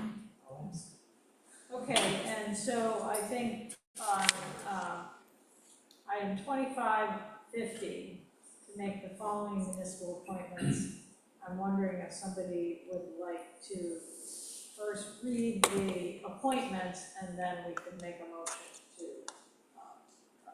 approve those appointments. So if I get a volunteer to read them off. I would go. David, Dale, raise his hand. I'd be willing to read Senior those. man, go. Okay, go for it. Okay. I move to make the following annual municipal appointments. First, treasurer and tax collector, FOA, administrator and road commissioner, Victoria Wood.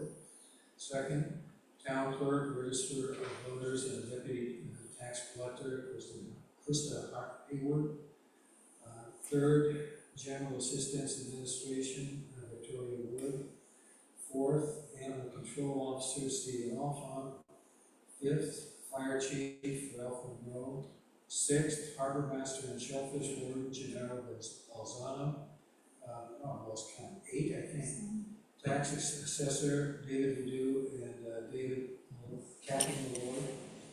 And lastly, code enforcement officer, and building inspector, electrical inspector, plumbing inspector, and addressing officer, Paul Demers.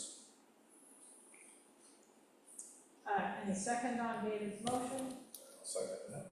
So Earhart seconded. Any discussion on the motion to appoint the following municipal appointments that David just read off with the vacancy of the local health office? Okay, I hope that someday we find a more qualified road commissioner. yeah, I want to.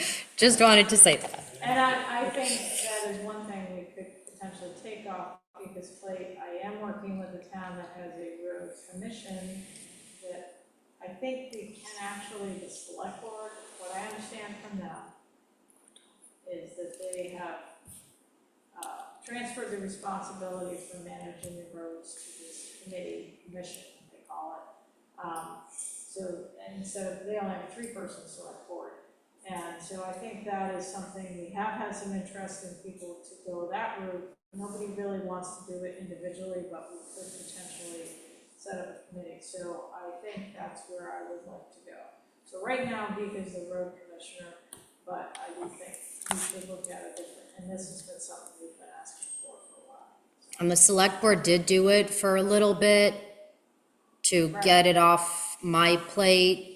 But then you have 5 individuals trying to make the decisions and people approaching you. And I think ultimately that created more work than help or any progress whatsoever. So I recognize that's definitely one area. While I've learned a lot about roads,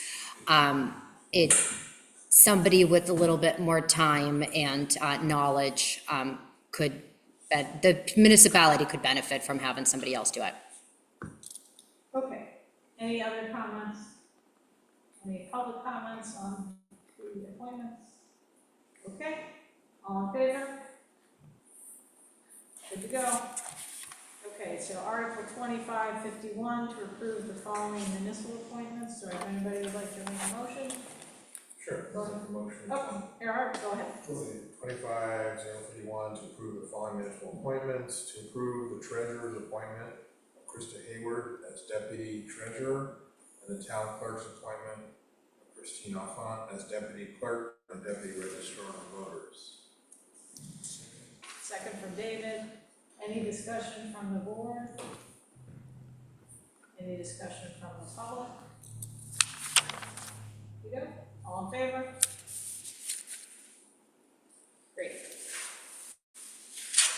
All right, moving on to 2552. This is to hear an update on the status of the permit application for Venice Cove Barge Landing and to discuss GEI's recommendations for next steps. And to give you sort of just a brief synopsis, we had, I think it was January of 25 when the select board, is that right, Jacob? The select boards, last met and sort of discussed kind of the path forward on Venice Cove after a presentation from GEI. And so we made a motion at that time to adopt or to endorse what was called, option 2 of the different options that GEI presented us. And that option was basically sort of subterranean concrete planks on top of a gravel bed and geotextile. And subsequent to that, we had multiple meetings with the DEP, and I think the concept plan that we spoke, so we had a workshop recently with GEI that the board attended, and I think at that point, we were sort of moving in the direction of more of a granular material like gravel wrapped in a geotextile, or you might remember that Lisa mentioned like, mattresses, she called them, sort of cobble mattresses, so stuff that would come sort of totally enclosed. We had another meeting, sort of what you call a pre-application meeting with the DEP and the Maine Geological Survey and the Army Corps of Engineers. And I think, they're sort of the whole issue about what is a structure was kind of the kind of unknown in the meeting. And how much would be considered a structure. And so Lisa did some further investigation, and what they've come back with, GEI has recommended that the board have them first submit sort of a conceptual design to get what they call an advisory opinion on, before we submit the full-blown design, so that we can make sure that what we come forward with as an actual design and permit application has a high likelihood of being approved. And I think that's partly because as we've met with the board, with the DEP and the other parties, this has sort of been a bit of a moving target, I think, in terms of what the design is. So I think we really want to get a specific answer to a specific design to make sure that if we're gonna put the investment into an actual application, a full-blown design, that it has a high likelihood of being approved. And we'd rather know that before we go and, spend all the effort. And we also, there's been kind of a little bit of a side discussion or diversion about the whole drainage problem, which is really not pertinent specifically to the barge landing. So I think we spent a fair amount of time talking to the DEP about that too. So basically, I think that's the recommendation of the engineering consultant, is that we submit this application for an advisory opinion on a specific design and get a yes or a no before we go through with the permanent application, the more comprehensive application, and frankly, incur the cost. Is that, before I stop, does that pretty much capture it? I think that captures it perfectly, yep. May I just clarify, so, because obviously I came in late in the process. My understanding was any kind of concrete, pads, whatever, was pretty much, they were given where you are not going to support that. And then they were looking at the more granular solutions. Right. And then the meeting I was at, we talked about these mattresses, which is, basically, contain granular material is not as easily likely to wash away, and they were going to go back and look at that. And I thought that's what they were going to submit as a exploration, to see if that would be something that would be acceptable with DEP. Is that? That's not exactly correct. I think where we came back to is what was the option that the board reviewed and approved, and the option was we called option 2. And so I think they wanna first, they feel it would be most appropriate to go forward with that and get the DEP's read on whether the option that the board approved by consensus, is feasible, rather than, I think we had sort of been moving down into some less desirable options from a structural standpoint. In other words, I guess the simple way to put this is, we want to be sure that the facility meets our needs from an engineering standpoint as much as from a permitting standpoint. And so the proposal that they presented to us, that the board approved and endorsed, is a little different than what we discussed in the last meeting. So we're kind of regrouping, going back to the original proposal, and we want to get this advisory opinion on that proposal. Because that's what the board wanted to move forward. Yeah, So I think also that without doing that, it's a lot of conversation and frankly, a lot of unknowns and a lot of suggestions about how to minimize the impact. The reality is we could put down planks for 7 months of the year if we wanted to do that right now and not even have to receive a permit. So that is also the other option hanging up there. I think the other thing that, you know, we really want to know which option we're going to go with before they start costing it out. Yeah, that's. So I think it's really just kind of refocusing on where we started and making sure we get the DEP to respond to that request and seeing what that response is before we do a final design and process. So it's not really any change in direction other than what our last meeting with Lisa, she was presenting some other alternatives. So that's kind of why I feel like we had to stop for a moment, kind of refocus what was it we were doing, and her suggestion on the advisory opinion, I think, is a good one, because if there's anything that is, you know, going to prevent the approval of that, we'd rather know now than later. So, and that is the design that the engineering firm recommends, and that is what they recommended. Oh, I mean, they probably recommend a complete concrete barge ramp, but they recommend that as the most, you know, suitable design given the circumstances. So, does that make sense to people? So this is really just an update about that. And so I think the next step is for Lisa to prepare that and probably send it to us, you know, for our information. But I would assume that's going to go forward pretty quickly. And then I don't have a good sense. She may know how long it will take for them to respond. So we'll find out. the application process, they did say was gonna be, you know, could up to a couple of months for a turnaround, so it probably very easily might be just as long for them to get back to the town about that. So that's the game plan there, and I guess while we're on this topic is, what's the status of the drainage situation there right now? The surveyors came out and they staked out the area. There was a question relative to a portion of a paper street that was adopted, and whether, the way that things are staked out right now, it appears as though the town does not have some legal access or legal ability to work on a portion of that culvert because of the way that the right-of-way is and the town line is.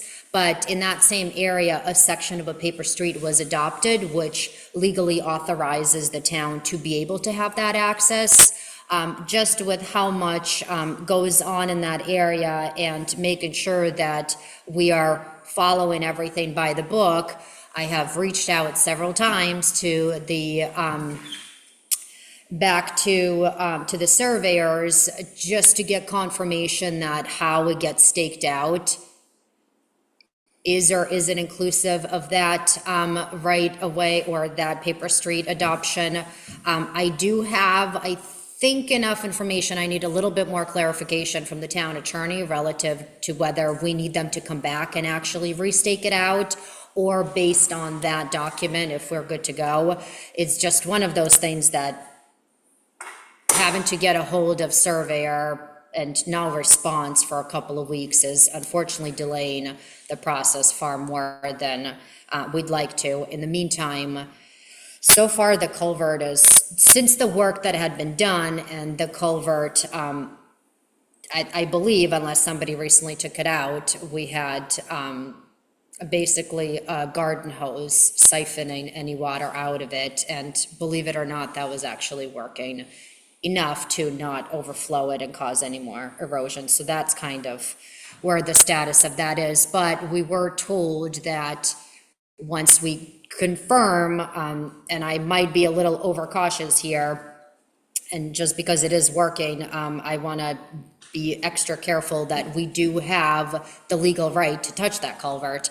Once we get that call from confirmation, DEP did inform us that we can replace it in kind with no permitting whatsoever. So when we have that confirmation, what will happen is, I will inform the board, and we do have some storm, I think it's, and don't quote me on this, I think that's about between $18,000 and $22,000 or so that we received of FEMA money for storm damage related damage down Bennett's Cove area.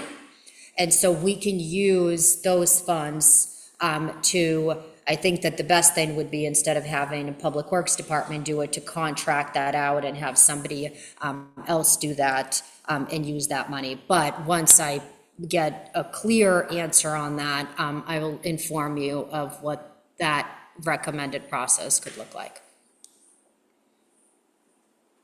Good. Okay. Any questions on that?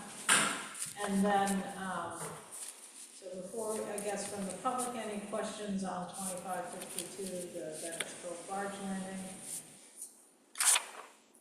Okay, then we're gonna move on. So the next item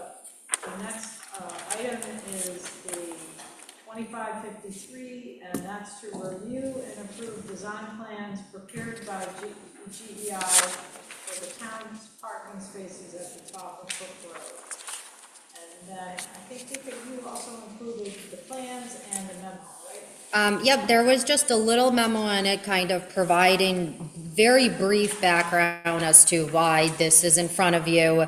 There was also an original drawing that had been created from volunteers, and it was based off of this drawing, working with Indian Island folks and the town, that this plan was developed. And then we took that information when we found out it had to go to the planning board, and utilized that opportunity to have GEI, under the general contracted service, put the rendering onto a more professional drawing. They did work to try to get this to us in time for this meeting. When we received the information, the one thing, it is in my memo, but if you look at page 3 of 4, where you see some planting, it does appear as though it's a little out of alignment, and the only thing there is it's really how the renderings are placed. It's not, nothing is shifting. It's just those pictures are kind of off scale. Lisa from GEI wasn't able to have the individuals that actually do this drafting get us the corrected version in time, but I did receive reassurance that it's only out of alignment based on the little pictures showing the, the planting and things like that. It's no change to the actual plan whatsoever.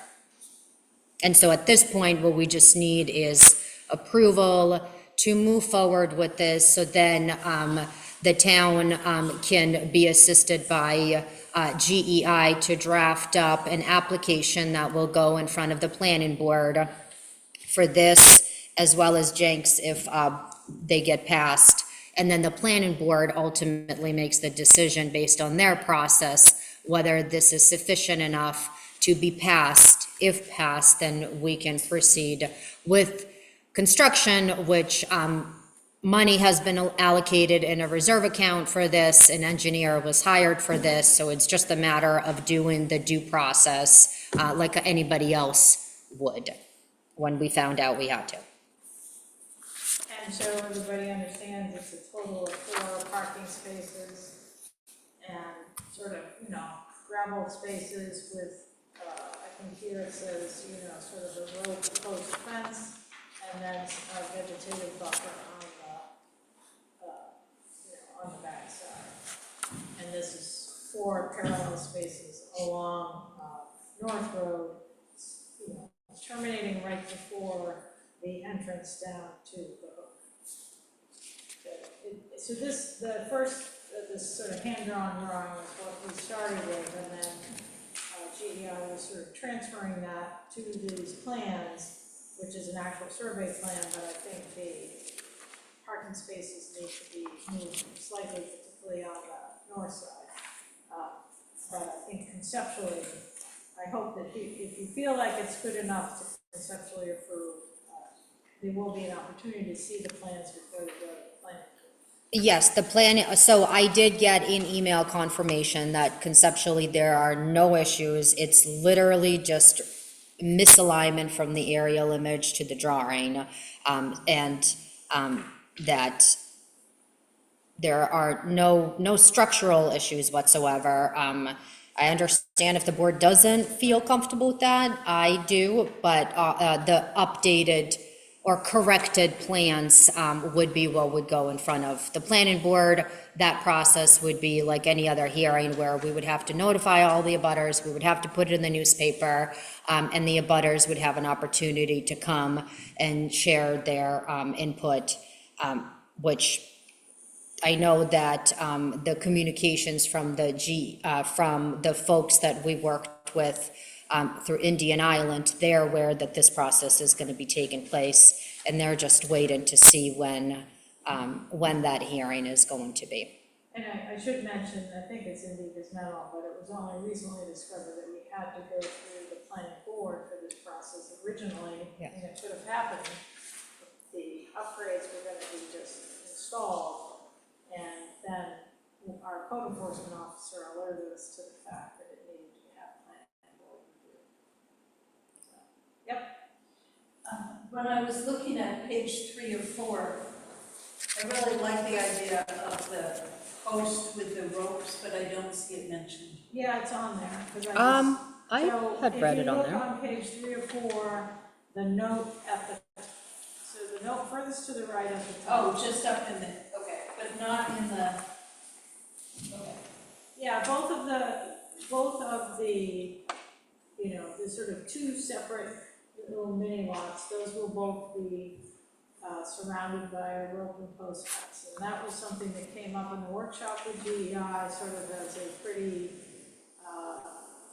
you know, easy to maintain, but certainly shows the boundaries, but also the other benefit being, you know, I think it's sort of in keeping with the island's aesthetic. But it isn't in the notes of the work to be performed down below. It's on the, it is on. It's just up top. Yeah, That's well, not- and if that's something, that you would like them to add, we can make that. Make sure it gets done, I think aesthetically it's a nice touch. And really, where the planning board will probably, you know, that will be something they have to review. Okay. Yeah. I guess I don't see them, it would be in the general notes, I guess. That's fine. Okay, as long as it's covered by the scope of work that needs to be performed and that it's approved by this, considered and approved by the planning. Thank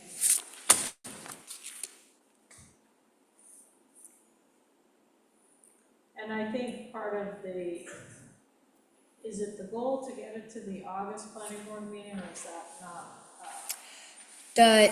Yes.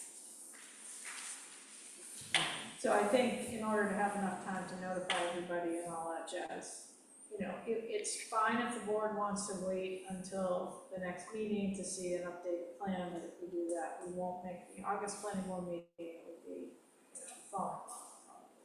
It's up to you guys. Well, we've had clear communication that it was really a computer-based overlay misalignment, and that they're gonna fix it, and we're gonna have a chance to see it again. Right. So, I'm okay with going forward. Richard? And especially based on Vika's recommendation, I'm good with it. Moving ahead. Fine. Okay. You want the suggested motion? Yes, I would love that. I would move to approve the Oak Road Parking Improvement Project approved by GEI Consultants with Inc. and authorize the town administrator to work with GEI to the application process for the planning board. Second? Second from Elijah Jane. Any more discussion about this? I will say that, this is this has been going on for a while, and this approach, we're hoping to hire a professional to help us. And I personally don't feel like the code enforcement officer has the time to kind of dedicate to this, so we're hiring outside expertise to act on behalf of the town and, make sure we also follow the rules themselves. Any comments from the public? Pam, can you come up? Thank you. Okay. All right, so I guess then you just need to vote. Right? You need to vote. Yes. So all in favor? Everybody. So same idea down at the hook, so the agenda item number is 2554. And that's to review and approve the design plans prepared by GEI for the town parking spaces on James Road. And again, we have a memo from Vika that summarizes the work on that. And the design plans, in this case, partly because we were working, kind of initially with these guys, I think are, represent it's a little hard to see on this, but there are 4 perpendicular parking places, you might remember from the workshop, and they're up out of the flood zone and the shoreline zone, and so they move up the road on sheet 3 of 4. You can see them up there at about, above the limit of the shoreline zone there. Everybody see where they are? And in this case, they're perpendicular spaces with one space, as you might recall, being a little bit wider. We did get confirmation from the code enforcement officer after, you might recall, we had a lot of discussion about ADA, non-ADA. With 4 spaces, my understanding is when we have no requirements for ADA parking, so I think we're basically replicating, I would say, the parking that's down there right now in a different location. So any other discussion or any questions on this before we, make a motion? Can everybody see where it is? I think it's a little hard to see, but, so, somebody want to make a motion? Dave? Move to approve the James Road parking improvement project prepared by GEI Consultants and authorize the town administrator to work with GEI in the application process for the planning board. Second? Second. Second by Richard or Gerhard. And then any more discussion from the board on the Jenks Road parking design? Yes? Thank you.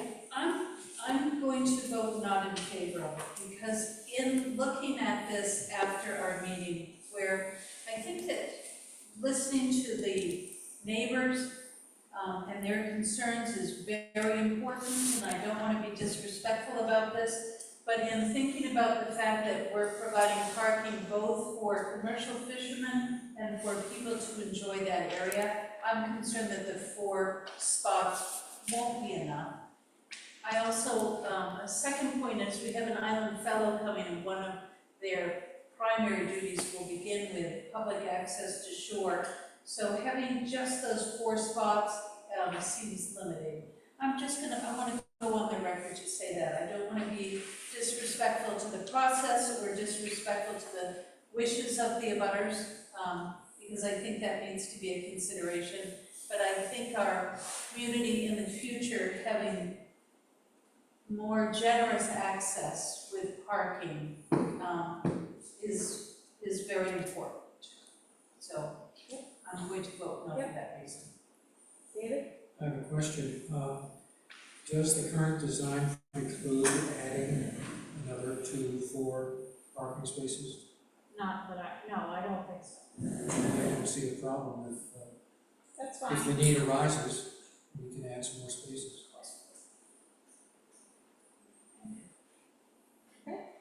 Any other comments? Any comments from the public?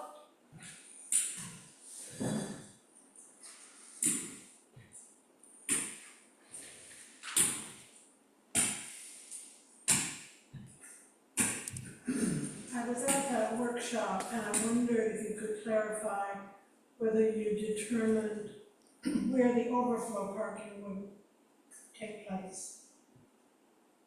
No, it's not part of the current design, because we're replicating the parking that's currently there.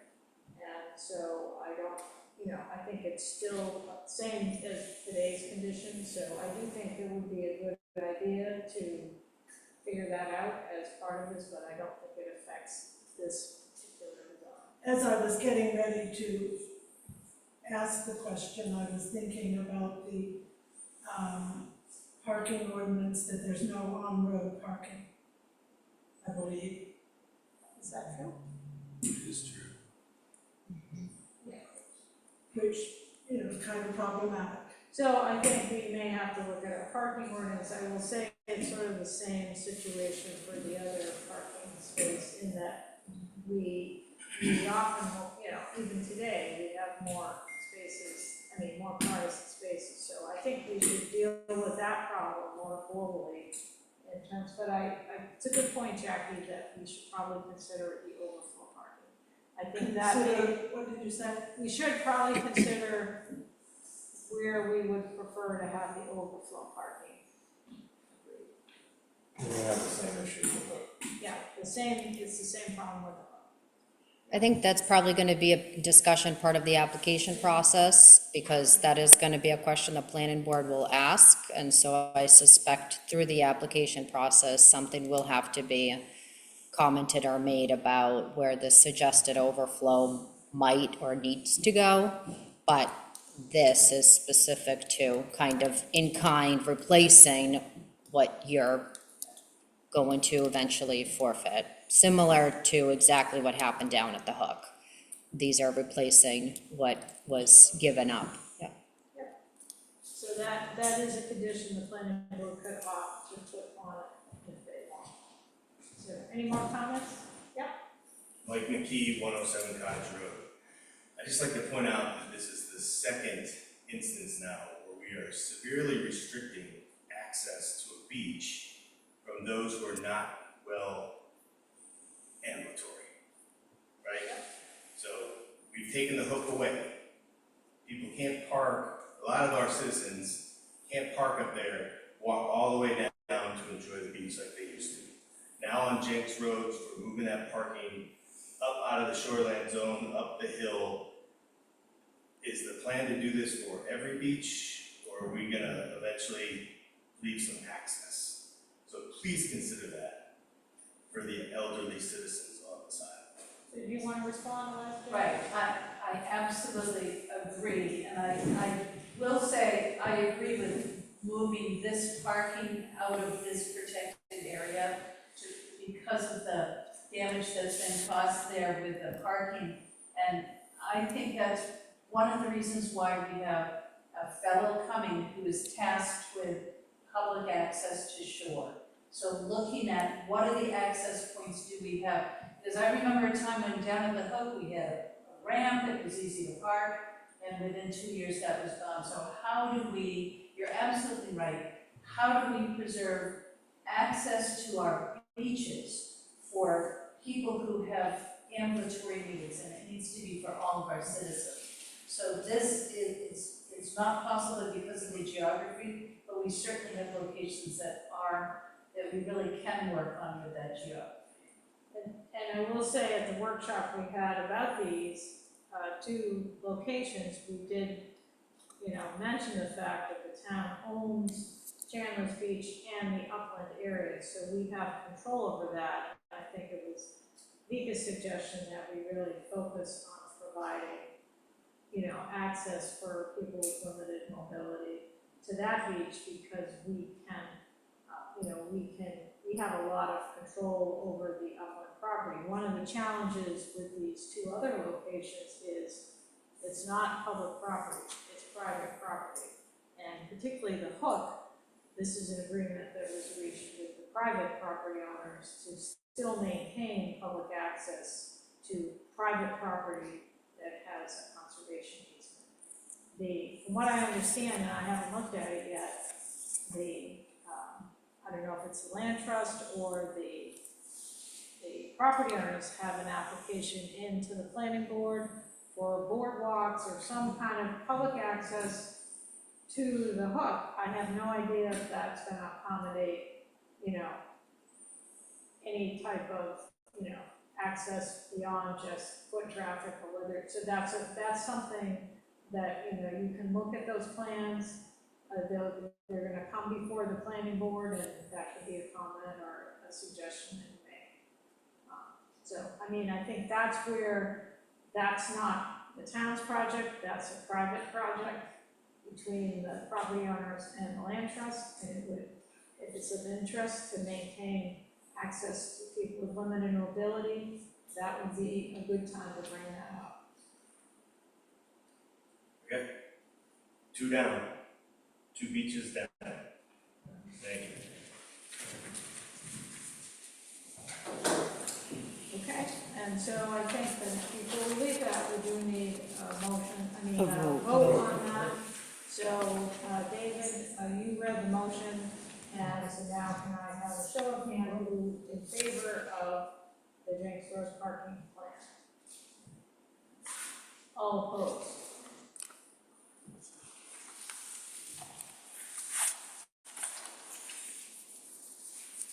Okay, so that's all the regular agenda items. Now we're gonna move on to other business. Oh, nope, Sorry.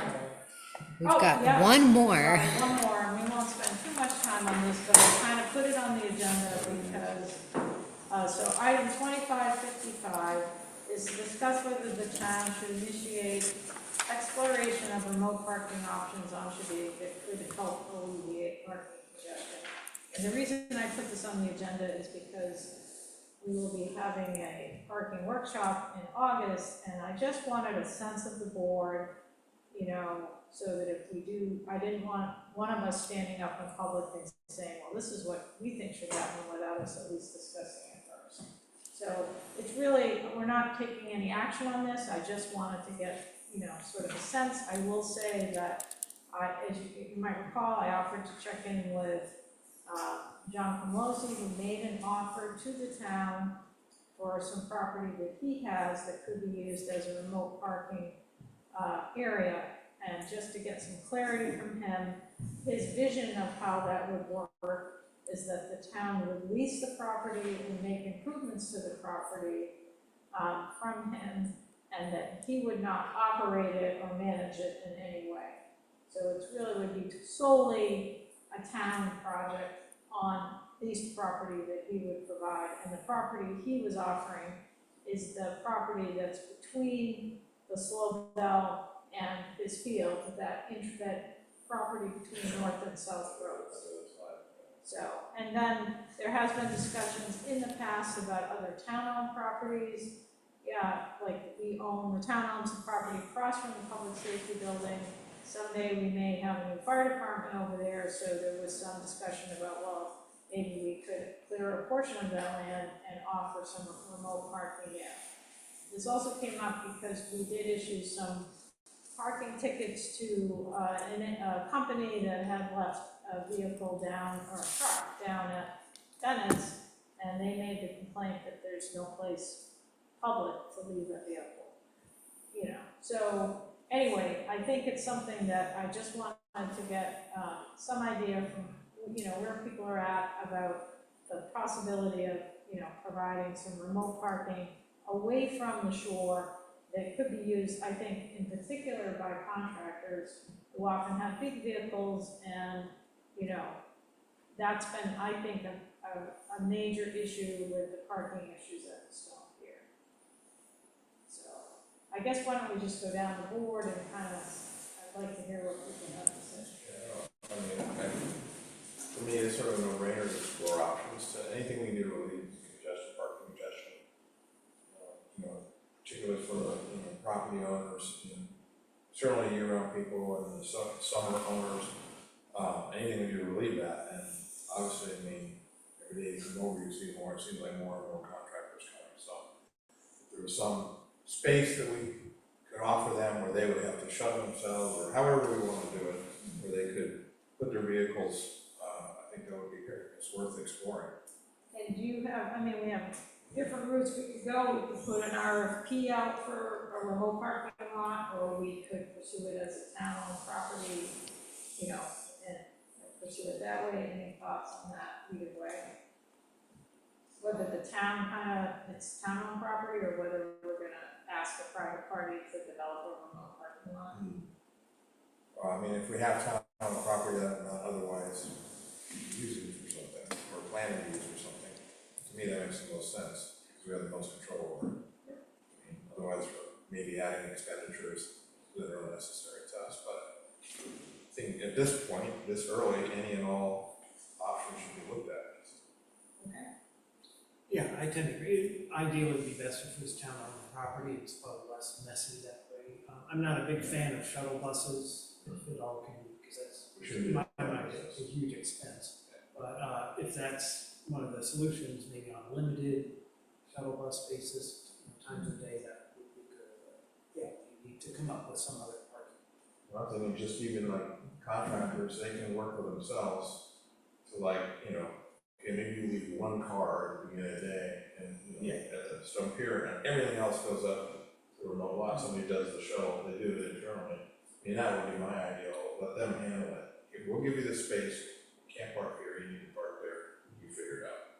But, you know, I mean, the problem with shuttle is then we have to pay somebody. You know, what if they call in sick? Who, you know, we have to have somebody who's a backup. It creates a whole level of all these layers that I'm not sure is how it's. For instance, we have painters painting our house right now, and they couldn't get their truck over here, so every day I drive them back and forth to the stone pier. We appreciate It happens. It can be done. That's the only way it used to happen. Yeah, it's true. Eliza Jane? I see, it seems to me I see fewer commercial trucks, vehicles being left, this summer than when we saw it in the spring. And I think in part because there seems to be more awareness about not being able to freely park there even for periods of time. So I feel like I've seen an improvement and also seen an increase in the number of people dropping off and picking up. So I think that's in part a real change that's happened, and also because we're unloading and unloading spots. And also because there's a taxi service now that people are taking advantage of. So I feel like I see an improvement. They're frequently dropping guests off and picking them up. So I feel like I have a good pulse on the busy times as well. One of my questions, and when it comes, I think we should be looking at what public land we have available, but I think it would be nice if somebody entrepreneurial wanted to have a lot that they could work with as well, because I know taking land, clearing it, and making it worthy of commercial vehicles would be a big expense. So looking at what resources we have first, I think is important.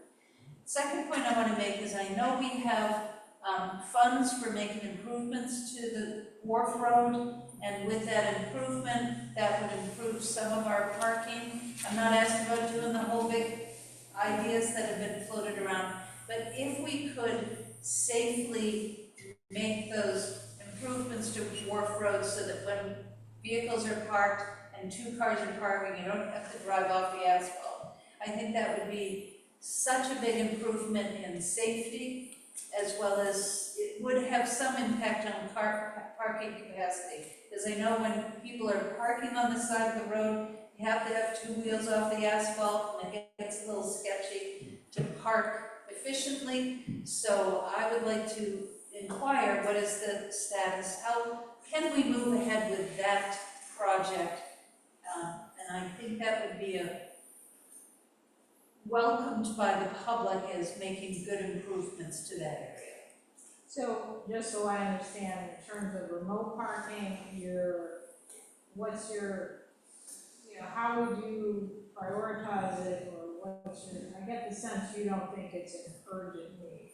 I don't feel it's as urgent. I think that if we could come up with some spaces on town-owned land where vehicles could be left, maybe we have 5 spots depending on the size of the vehicle, and it's first come, first served, they provide their own transportation. But I don't think it's a good use to come up with paving another parking lot, like to clear land.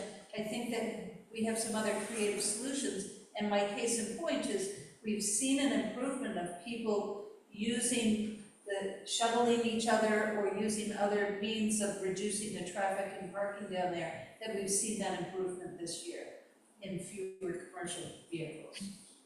So our efforts are paying off. We'll find out on the 9th. I guess I wonder regarding the Camosi property, what would the terms of any agreement be?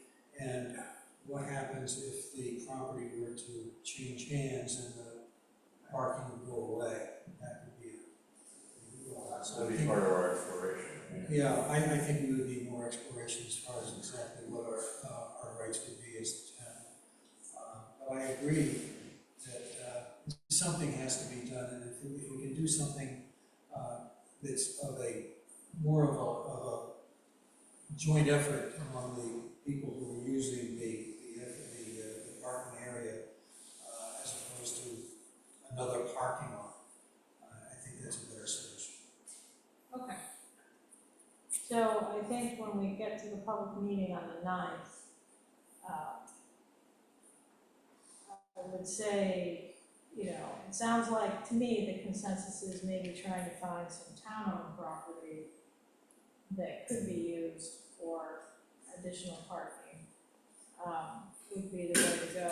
Partly, as I think as Earhart said, just because we control it, and if we lease something and improve it, we don't, you know, that's a big, kind of like the Pleasant Island law.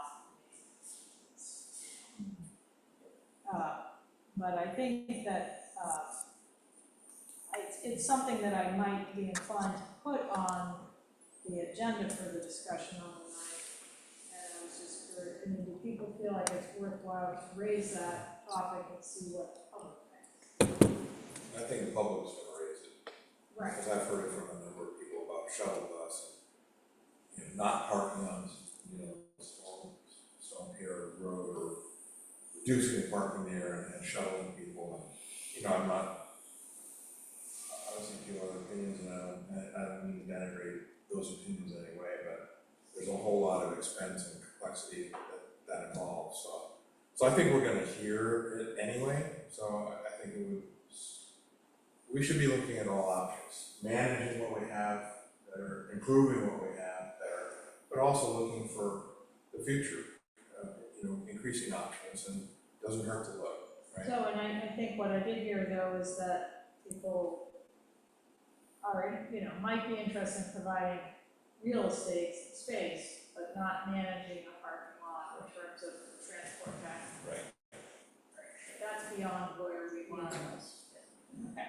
But I think we have some town-owned land which potentially could be used without as much improvement as some, like the Camosi property is low-lying, it's very wet, it would take a lot of fill to make that be able to hold safely some of the heavy commercial vehicles. I would assume that if we started having a parking lot, more businesses would leave vehicles there instead of the barging back and forth, which has pros and cons. But I think we have some, I would suspect we have some properties that don't need as much improvement that could be used. And I will say the other place where I've heard the, you know, a remote parking lot is, you know, people that are, you know, want to have access to a vehicle, but, you know, might be gone more than 2 nights a week or something like that. So it's sort of the close proximity to the boat versus being further away might be another consideration. But anyway, I just wanted to know where people are at. I think it will come up at this meeting, and I think it would be helpful if, I think I have a sense of kind of where the board's at on that. So we're open to the idea. We don't really want to take on managing any kind of transportation service to and from a remote parking lot, and our preference would be, it sounds like if the town's going to operate it, to put it on public property rather than lease a lot. There's nothing to prevent somebody from developing a separate commercial lot if they want. And except the town, I mean, I assume it's allowed in the town ordinances, but I don't know. Depending on the area, I would likely have to go through planning board approval, just like we're doing right now with 4 parking spaces. And it might only be allowed in the business zone, I don't know, I haven't checked, but you might only, might have to get a variance on these things, not residential. Okay, that's all I wanted to cover on that. I think it was good. All right, so, and I guess before we leave that, any comments from the public on that? Well, sure. Mike McKee, 107 Cottage Road. I'd like you to also kind of expand your mind on this, and this parking lot could potentially be a holding place for the trucks and stuff being barged on and off of Minnesota, for sure, which would reduce all the idling, reduce the time in front of people's houses. It would be a good chance to get this out of there. So don't just think of it as stone pier relief. It would also help with that. Well, and actually, I think it was good, there was a person who was at Bennett's Cove that mentioned, like, what else can I do? So, The response that I've received was, yes, I know I parked in front of no overnight parking sign, but that was my most logical solution, to leave my car there for 4 days. Because you as a municipality don't have a public parking for me to leave my car in. And when I raised the suggestion of, what about your customer? The response was, which one of the 30 customers do you want me to bother? And so I said, fine, you leave it there until it gets barged, but you have a parking ticket for every day. And when he started adding up the dollar value, that vehicle was moved within a couple hours, so. yeah, so, but it's a good point, and I Yep. think sort of the staging for the barge on either side is another potential use. Okay. Mike, I was just thinking that, go to those restaurants where they have those little pucks that light up when it's right at the table. Yeah. And we just have those, and wherever that place is, and it lights up, okay, you can go to bed, it's not your bar. Absolutely. Definitely. Good point.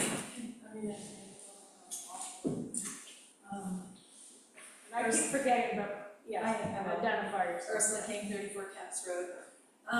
I'd also like to put into consideration some type of public awareness campaign. I think that sometimes asking the public to help a town manage situations can be successful. I've seen many of my neighbors on the east end. Luckily, we're in walking distance, and many of us are choosing to walk now because of a parking ordinance that was adopted, but also because we realize that there is such congestion. And we're talking about it up on the east end, about how we're helping to alleviate that. And I also think that, and another part of public campaigns can be around parking is asking people to drop off more, or things like that. I've seen it work very successfully in situations that I've been sitting as an elected official and discussing. So I just want to put that on the table, because I think that, especially with the sentiments on Shebig and the small townness of Shebig, it could be a potential solution where you're not getting into paving another piece of land. And I just also want to comment that in terms of public comment, I hope that when there is notice put out, that the town would make an effort to tell contractors about the upcoming meeting, because I think residents of Shebig may very well say, oh yeah, let all those contractors be made park over there. But I think that also will potentially decrease maybe the number of contractors willing to do work on this island, and we all know that it's already difficult to get workers to do work on your house. So I think there's a lot of underlying issues here, and I just want to bring them up. Yeah, and I think just to respond to the parking contractor thing, it might require a special meeting during the day with contractors, because I don't think we're gonna see many of them on Saturday. No, I agree, anytime, whatever. Yeah. Jackie, did you want to say something? So I've observed the new signs up at the intersection. the Chandler's Deer Point, Vance Cove intersection. No idling, and I think it says barge. Staging area. staging here or something like that. Which is great. They were installed earlier this week. They were stolen within 24 hours of being installed, some of them. Say that again? Some of those signs that were put up were stolen within 24 hours of being Oh, installed. I missed the So- first ones. Yeah. And, I thought these were the first ones that went up a couple days ago. No idling sign has already been replaced once. So, Okay, so I understand that the parking attendant, is that what we call him? Is patrolling at the West End as well as at the Stone Pier. So I hope that there'll be no more staging on the Bennett's Cove Road or Island. So we hope to, that's the hope, but unfortunately, I don't think it's gonna stop. Well, I'll be calling the non-emergency number. I did call the non-emergency number a couple of weeks ago when I saw 2 trucks drive onto the Bennett's Cove Beach and over into what I call the further cove. By the time the officer called back, they were exiting and coming up the road. thanks, Jackie. All right, so I think we'll just move on. I think I get a sense of where the board's at. I just didn't want to be kind of all over the place. So we'll move on to other business. And Tika, did you have anything you wanted to cover in other business? I do. I actually have 2 items that I'm hoping I can get a motion from you to help move things along. So the first one is, through the 4th of July weekend, we had not 1, but 2 compactors that stopped working. And so we had Public Works crew coming in on a Sunday to literally remove material from one to another to still allow to prevent any closures from happening. No closures took place, but they've, Transfer Station and Public Works guys have literally put some overtime in to try to accommodate the residents of this island to prevent from that happening. In the meantime, we have had somebody to come out and to try to provide some general idea. One was able to get fixed. The other one, unfortunately, does need to be replaced. And so that's putting us in a position of, between now and the next meeting, which is 3 weeks, of having them go through that hassle, which I would like to avoid. We do have the company looking into what a quote would be to fix and kind of reinvent the wheel to the existing one or to replace, and what that cost difference is. In the meantime, what I did ask Jeff is to give me a dollar value and a quote from them for a replacement of a new one in case of what the maximum amount is. And so what I'm hoping from the board is a motion to authorize me to expend up to $2,900 from the reserve account 9057 recycling compactor to allow me the flexibility that in the next week or so, when we do figure out whether the replacement or rebuilding, which one is more cost effective, that I do have the authority to expend those funds. So we're not putting Transfer Station in the position of having to wait until the next meeting to do that. That reserve account does have about $16,000 or $15,000 and change in it now. It will have an additional $10,000 when we move $10,000 in from town meeting vote. So there is money specifically for these kind of expenses.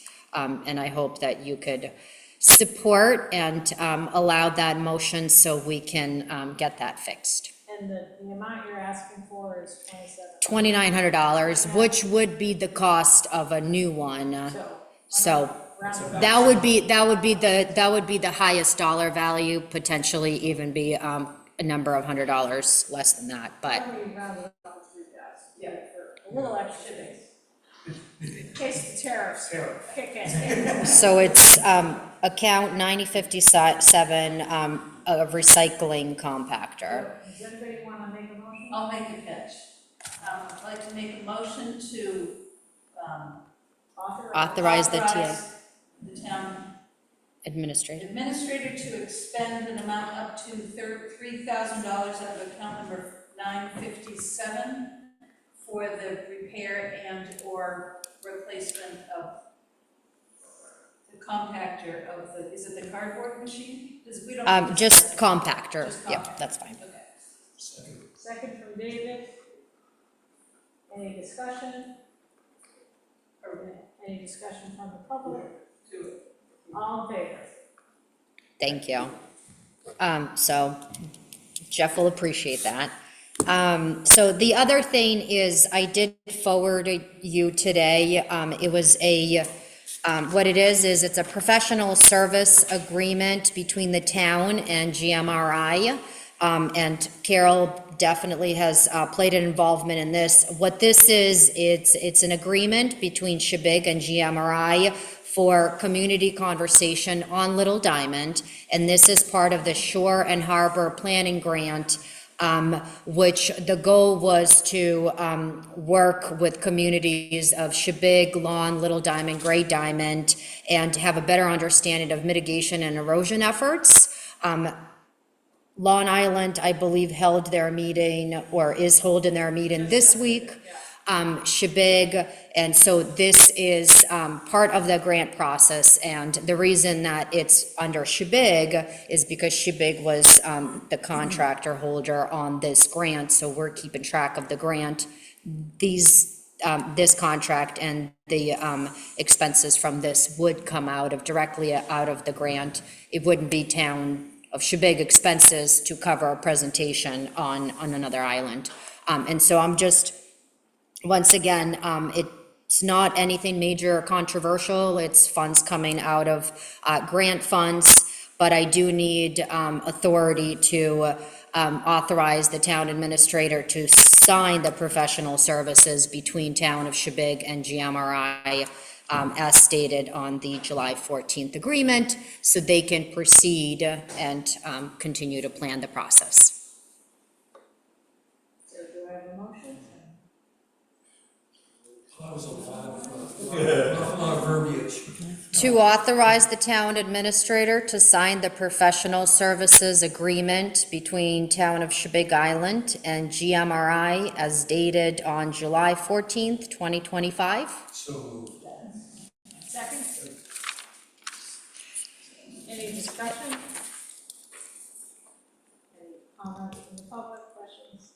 All in favor? Thank you. Who was the second? I'm sorry. Richard, Richard. I think. Anything else, Speaker? No. Anything from the board on other business? Yes. Okay. So I sent an email to the two of you about where the Shebig Housing is moving ahead with a community survey. I actually sent it to you all at the beginning of this meeting. We want to do a survey of the community about the task force was tasked with coming up with a model that would be appropriate on Shebig. We've been in contact with, working with the Island Institute, Aaron Cattell, around doing a survey that will be all islands and coastal communities that have housing efforts to identify what's valuable and what's working and anyway, successful models. So that's proceeding, and that will be connected with the Main Islands Housing Coalition meeting that will be this fall. But our Shebig Housing Task Force has come up with a survey for the Shebig community about what factors people would like to see included in the model. So I've sent it to everybody, and I'm assuming it has to be approved by this committee. I think I I think you could have us review and provide feedback, Okay, well, that's what I did. But did we receive it?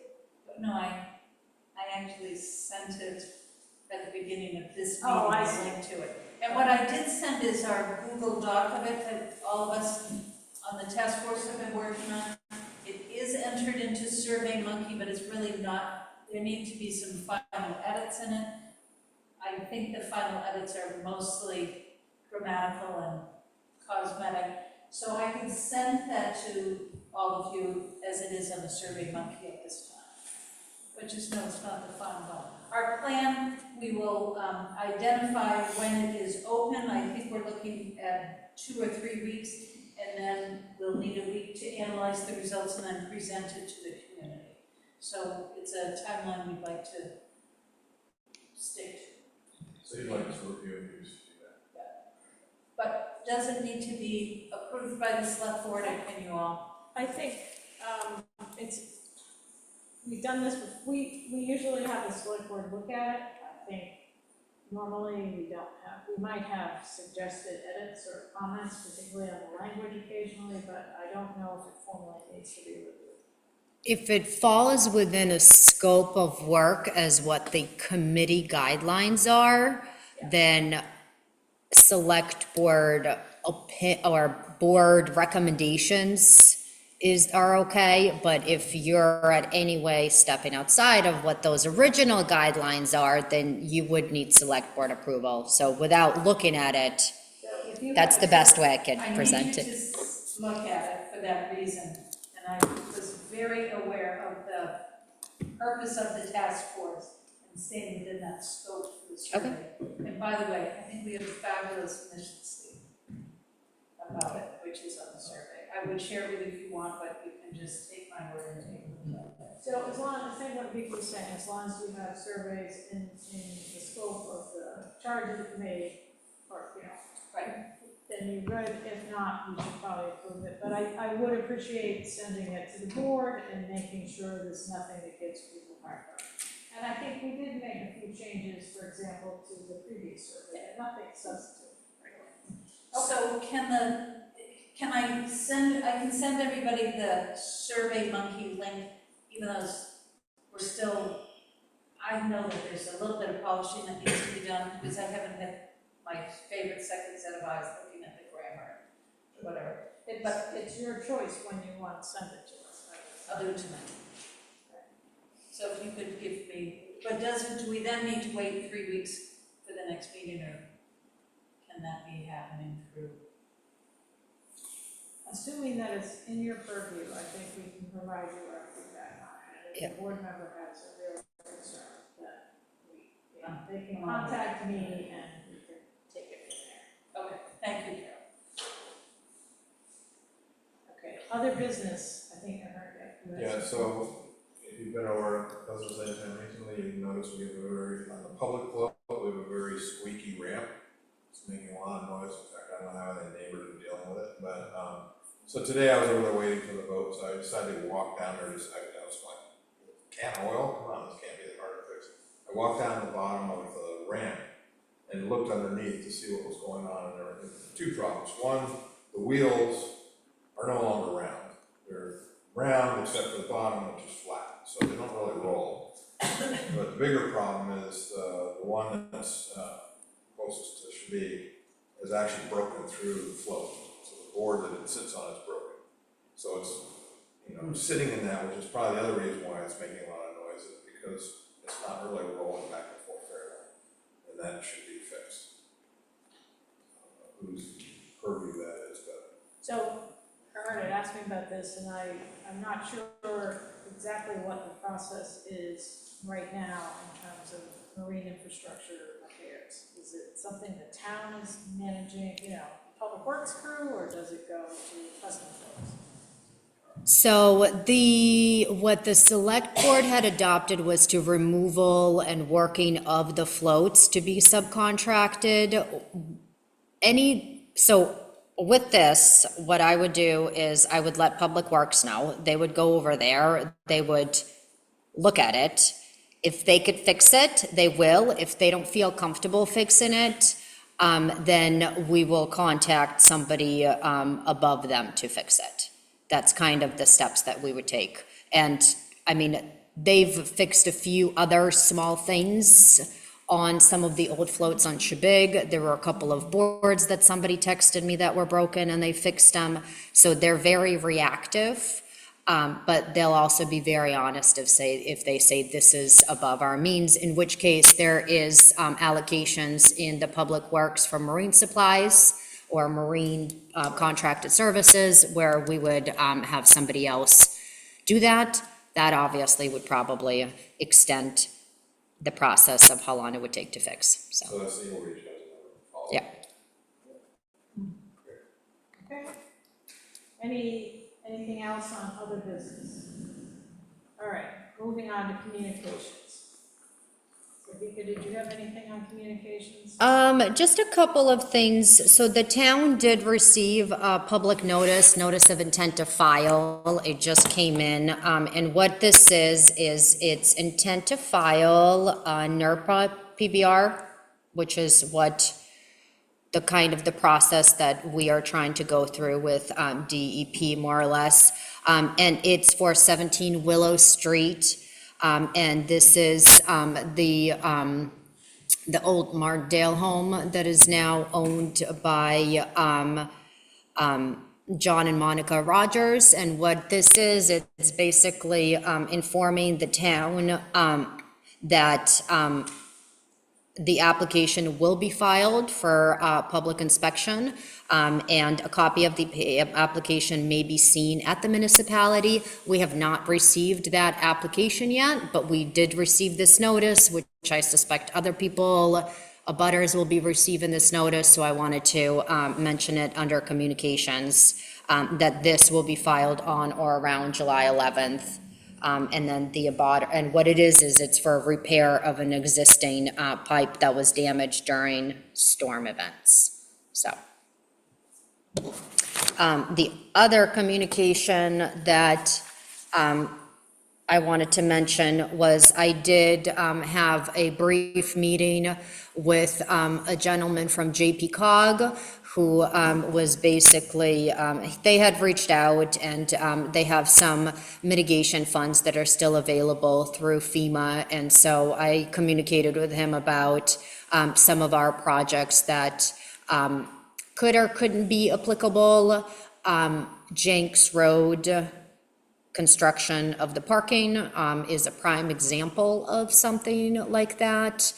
My first question was something like South Shore Drive, where we've received FEMA money, but based on the scope of work, there was a difference. Could we apply for that difference? And the answer was a pretty quick no, but something for like retrieving as a result of storm damages and relocating a parking area, could the construction of that be applicable? And so I'm still looking into what that process would entail, but I might be coming forth with a recommendation about applying for some additional FEMA funds for possibly for the construction of that. So that's another one. And then I believe all of the board members were on the communication from a Gretchen Hartline. And it was just relative to recognizing that the town is making efforts to improve things down at the Stone Pier, and more or less a thank you for including and trying to make it fair for everybody. So those are the ones that I had written down that I thought were important, worth mentioning. So, great. Anybody else on communications? This would be important, emails or conversations you've had with community members or anything, any else, programs that are coming up that people might be interested in. I had a communication from a concerned person about the Seventh Heaven House on Hamilton Beach, and seeing children going into the structure and out, and concerned about the safety of the public. It's continuing to degrade, and asking about who is responsible and how can how can that problem be addressed? I understand that some of that needs to go to the code enforcement officer, so I'm just passing along, I believe that they've also spoken with you, but it's, you know, walking there is, you can see the concerns, so it's heartbreaking to have that loss. Yep, I actually got that phone call today, and my recommendation relative to the questions about whether or not people are using, that's a private property question. They did not want to raise those concerns with the private property, but relative to any enforcement or the structure itself is a code enforcement officer. So unfortunately, I wasn't able to provide any answers that they were looking for. So by that, you're saying that would you refer it to the code enforcement officer? Would they reach out to the code? Yeah, just, they had questions about permitting, what to do, what can or cannot be done, and that's. Who is responsible for taking care of that situation so it's safe for the public, so that it doesn't pose a hazard to the public? Yeah. So that'd be his jurisdiction, basically. If we're aware of a public hazard. I'll let, he is aware of it, and he is in communication with the property owner to come up with a proper solution as what needs to be done.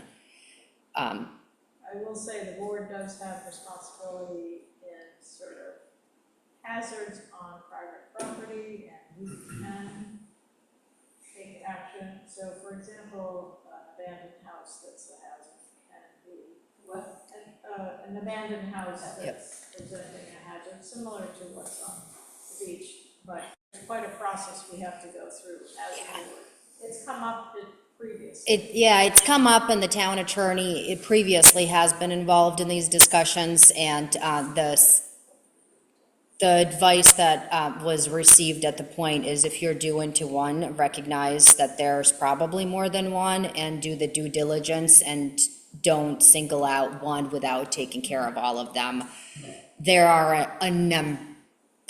at least 3 or 4 of them on the island that I think the board would have, and it is a fairly, so in this particular case, it is, code enforcement officer, and those direct questions is really the proper channel, and if that doesn't work, a formal complaint. But those general questions and conversations, while they are very concerning, can't be the triggering for the town to instantly react without those proper steps. Thank you, that's an adequate answer. Any other communications? I guess I have a couple. One is that I just wanted to bring it to the board's attention. And this was, so we did receive another permit application. We, being the code enforcement officer, received a permit application from a third party that has been hired by the DEP, I guess, to review the application. It's not 100% clear. We've had difficulty figuring out, the code enforcement officer contacted that person, could not, has not had a response in terms of what the town's role is.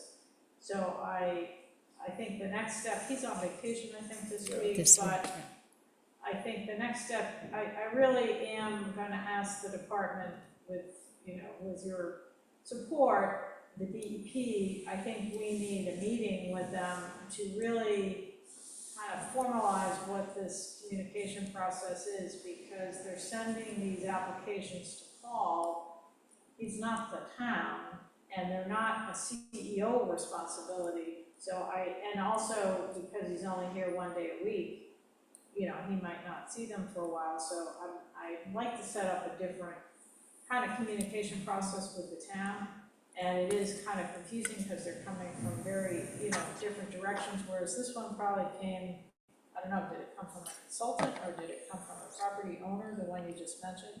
It came in an envelope and it was given to me. Yeah. I'm not, So who was it addressed from? One of the Do you remember? challenges, it's been a little hard to track these down, and the state just adopted a new online system that, for example, some of the permit applications that were recently heard by the planning board were actually mapped in the state of Pennsylvania because that's where the property owner was from, so they weren't showing up. So there's a lot of problems right now in the but because they have actual response deadlines, we need to set up a better process. So there's a couple right now in the pipeline that we should be potentially reviewing that we don't really have access to. So I'm just letting you know, because it's not the best situation. The other thing is, in response to Vika's memo about the treasurer's report, I reached out to a friend who sent me to this guy that it turns out Vika has already contacted previously, named Mark Roy. So this gentleman, so Vika had said, you know, what suggestions do you have in terms of improving sort of our accounting process and even presentation? And he's a former municipal auditor, you know, very familiar with audit accounts, and given the challenges we've had with this recent audit and also the reconciliation of the accounts, and maybe even the need to restructure some portions of our accounts, I think it might be worthwhile to get his advice. And frankly, we hired another guy about a year ago, sort of that was part of his purview, but we never really got to the financial piece. But bottom line is, I think the town, you know, could use some consulting on in this particular area, both interfacing with the audit firm, and I think he could, if we end up not continuing with the current firm, I think he might help us find a replacement firm. And then the other part is to address some of these specific concerns that Vika has mentioned. And I think he has a lot of expertise, and so if we're going to restructure our accounts, I think it would pay dividends to have him guide us through that process. David? Back to the initial point that you raised. What exactly are the, what are they asking for? What kind of applications are being made that are kind of being lost in the shuffle? Oh, these are, to go back to the DP thing, these are mostly shoreline stabilization applications that go through what Vika said, the Natural Resources Protection Act permits. So they're actually permit applications to the DEP, but the town is, you know, has the opportunity to review them within a certain time frame. Then they may also come to the town planning board like they just did for 2 applications. Sometimes they may, sometimes they may not. But we're kind of, the communication process is not working, and so we need to resolve that. And there's quite a few of them. That's the other thing. So it's kind of, So these are residents who are making applications that are... The residents, their applications are going through. What's happening is, you know, we don't know, the town doesn't know which applications are being submitted and processed. And we should know that in part so the planning board knows what's coming and that kind of thing. Why, I'm just curious, why is something like that going straight to DEP and doesn't go through the town in the first place? Because there's 2 permitting processes. One is through the DEP and one is through the town, and not all towns have the same permitting, so they usually submit to the DEP first because it takes quite a while to get permitted, and if they can't get the DEP permit, they can't proceed.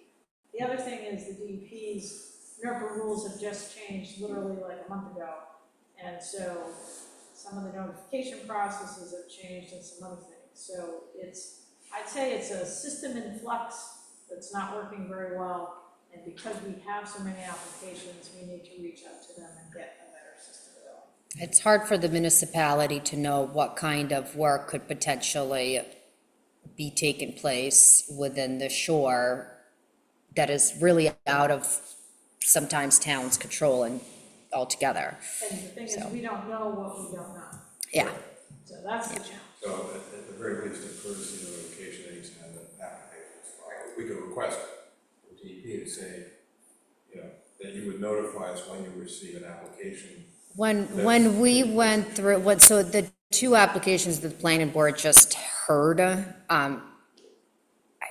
I did ask to be notified or CC'd because the code enforcement officer is not in the office every single day. So on the behalf of the town, that request had been made once already. Just contact the town administrator when you're sending it, so then, or the clerk, somebody who's there, who works 5 days a week. But obviously, that's still And they didn't do that with that hasn't. particular application. They set the final permit, we didn't know it got sent, by the time we heard it, the deadline had already passed, if we had any comments, it was too late. So that's the, it's just not a system that's working, and I'm just letting you know, And it further makes it look like the town doesn't know what's going on within their own municipality, Well, I'm which, spending a fair amount of time trying to track this information down. So to get back to the accounting audit expert, what I'd recommend, and apparently Vika, you had already contacted us 4 or 6 months ago. What I'd like to do is get a proposal from him to, provide some consulting services on those 2 issues, and then we would bring that to the board for our consideration. I just wanted to check because it's sort of something I did ad hoc, but I do think it would be worthwhile. yeah, I mean, he was somebody that I had spoken to when the town was having a hard time finding a bookkeeper. And then those conversation more or less stopped because we found a fantastic bookkeeper. One of the comments that we recently received is, based on the current auditing standards, how your books are set up is no longer really effective, and so it would be wise to change it. It makes sense, but we need guidance in that process. It's been difficult to do with the current firm, with the current auditing firm. Something like this could be really helpful in making sure that how we're keeping track, the budgeted expenses is in a different fund from all of the grants is in a different fund from, but it's just a matter of knowing what those auditing standards are and knowing how it could be properly set up is where the disconnect is at the moment. And then the FEMA money will have to, there's reporting that will be required with that, so we want to be sure. Which is a different, that will trigger a different audit, and with for example, I had reached out, to Marjorie. What's the process of doing FEMA funds? Well, sometimes it goes into miscellaneous, sometimes it's a general journal.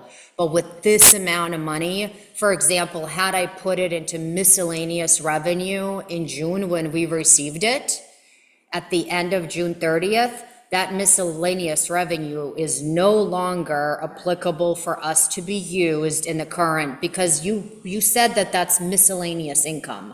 That's no longer able to be used in the further. So I deposited it into the bank account, and the money's just sitting there until we can allocate how to properly set up each individual account for each of those projects. So that money is siphoning in and out without the impact to the overall expense budget, which is what is happening currently with all of the different grants that kind of came in. Yeah, so we need, bottom line is, we need some help structuring our accounts. So, and I think, Vika's not a CPA and neither is our bookkeeper, this guy is, and so that's what we'll do. And so it's gonna cost a little money, people will advise us which fund to take it out of, but it's also gotta come out of the audit money that we set aside for the auditor. And I do think, frankly, in this situation where we may potentially be changing auditors, it would be helpful to have his advice on what matters. Because the other thing I must say is that the audit is our responsibility as the select board. He could provide the information as treasurer, but we are responsible. And he did say to me when I spoke with him, and if you don't like the format of the audit, they tell them to produce a different format that you can understand. So in other words, we don't get a pass because it's too complicated, we don't understand it. Because what it does is really confirm that the money is being spent and directed and there's no embezzling going on and that sort of thing, and that's our job. And so we can't just say, oh, I don't get it. So, all right? So that's the last thing I have on communications. Anybody got anything else? Okay, minutes from July 1st, 2025. Does anybody want to make a motion? David? I move we approve the minutes for July 1st, 2025. Second? All in favor? And we have on here items to be placed on a future agenda. If you have anything, I suggest you email to me. Nick and I have tried to move up the agenda a little bit earlier so that, I don't know if it's helped yet, but so it's not such a jam at the end. But Bob had come up with this pretty comprehensive spreadsheet process that's made, I think I'm gonna try to simplify it and then share it with the board, and then you can add your own things to the list. And I might categorize them a little bit or something, because I find it a little, it's like overwhelming. He's got one for every meeting, and to me, I think I'll try to simplify it, but I would appreciate you guys, adding what you think is important.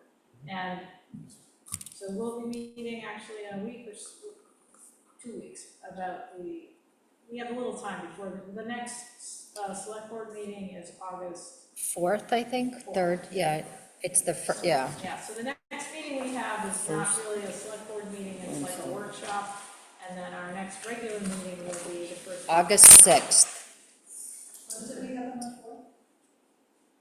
August 6th is the next select board meeting, but the July 30th, which is in 2 weeks, is the meeting with the town attorney. And that's more of a workshop, we won't be conducting any business. Correct. But we will have to notice the executive session at the regular meeting. We'll have to have a regular meeting, go into executive session. And so you'll see an email from me, but if you have any questions for the attorney, general questions, well, so pick out 3 that you really want some answers to, send them, and we'll give them some time, because I want to take advantage of them being here, but I don't want to sandbag them in the spot. And if it's, could be anything. So. All right. So can I have a motion to adjourn the meeting? So moved. Gerhart. Second? All right. All in favor? Richard, did you second that? I did.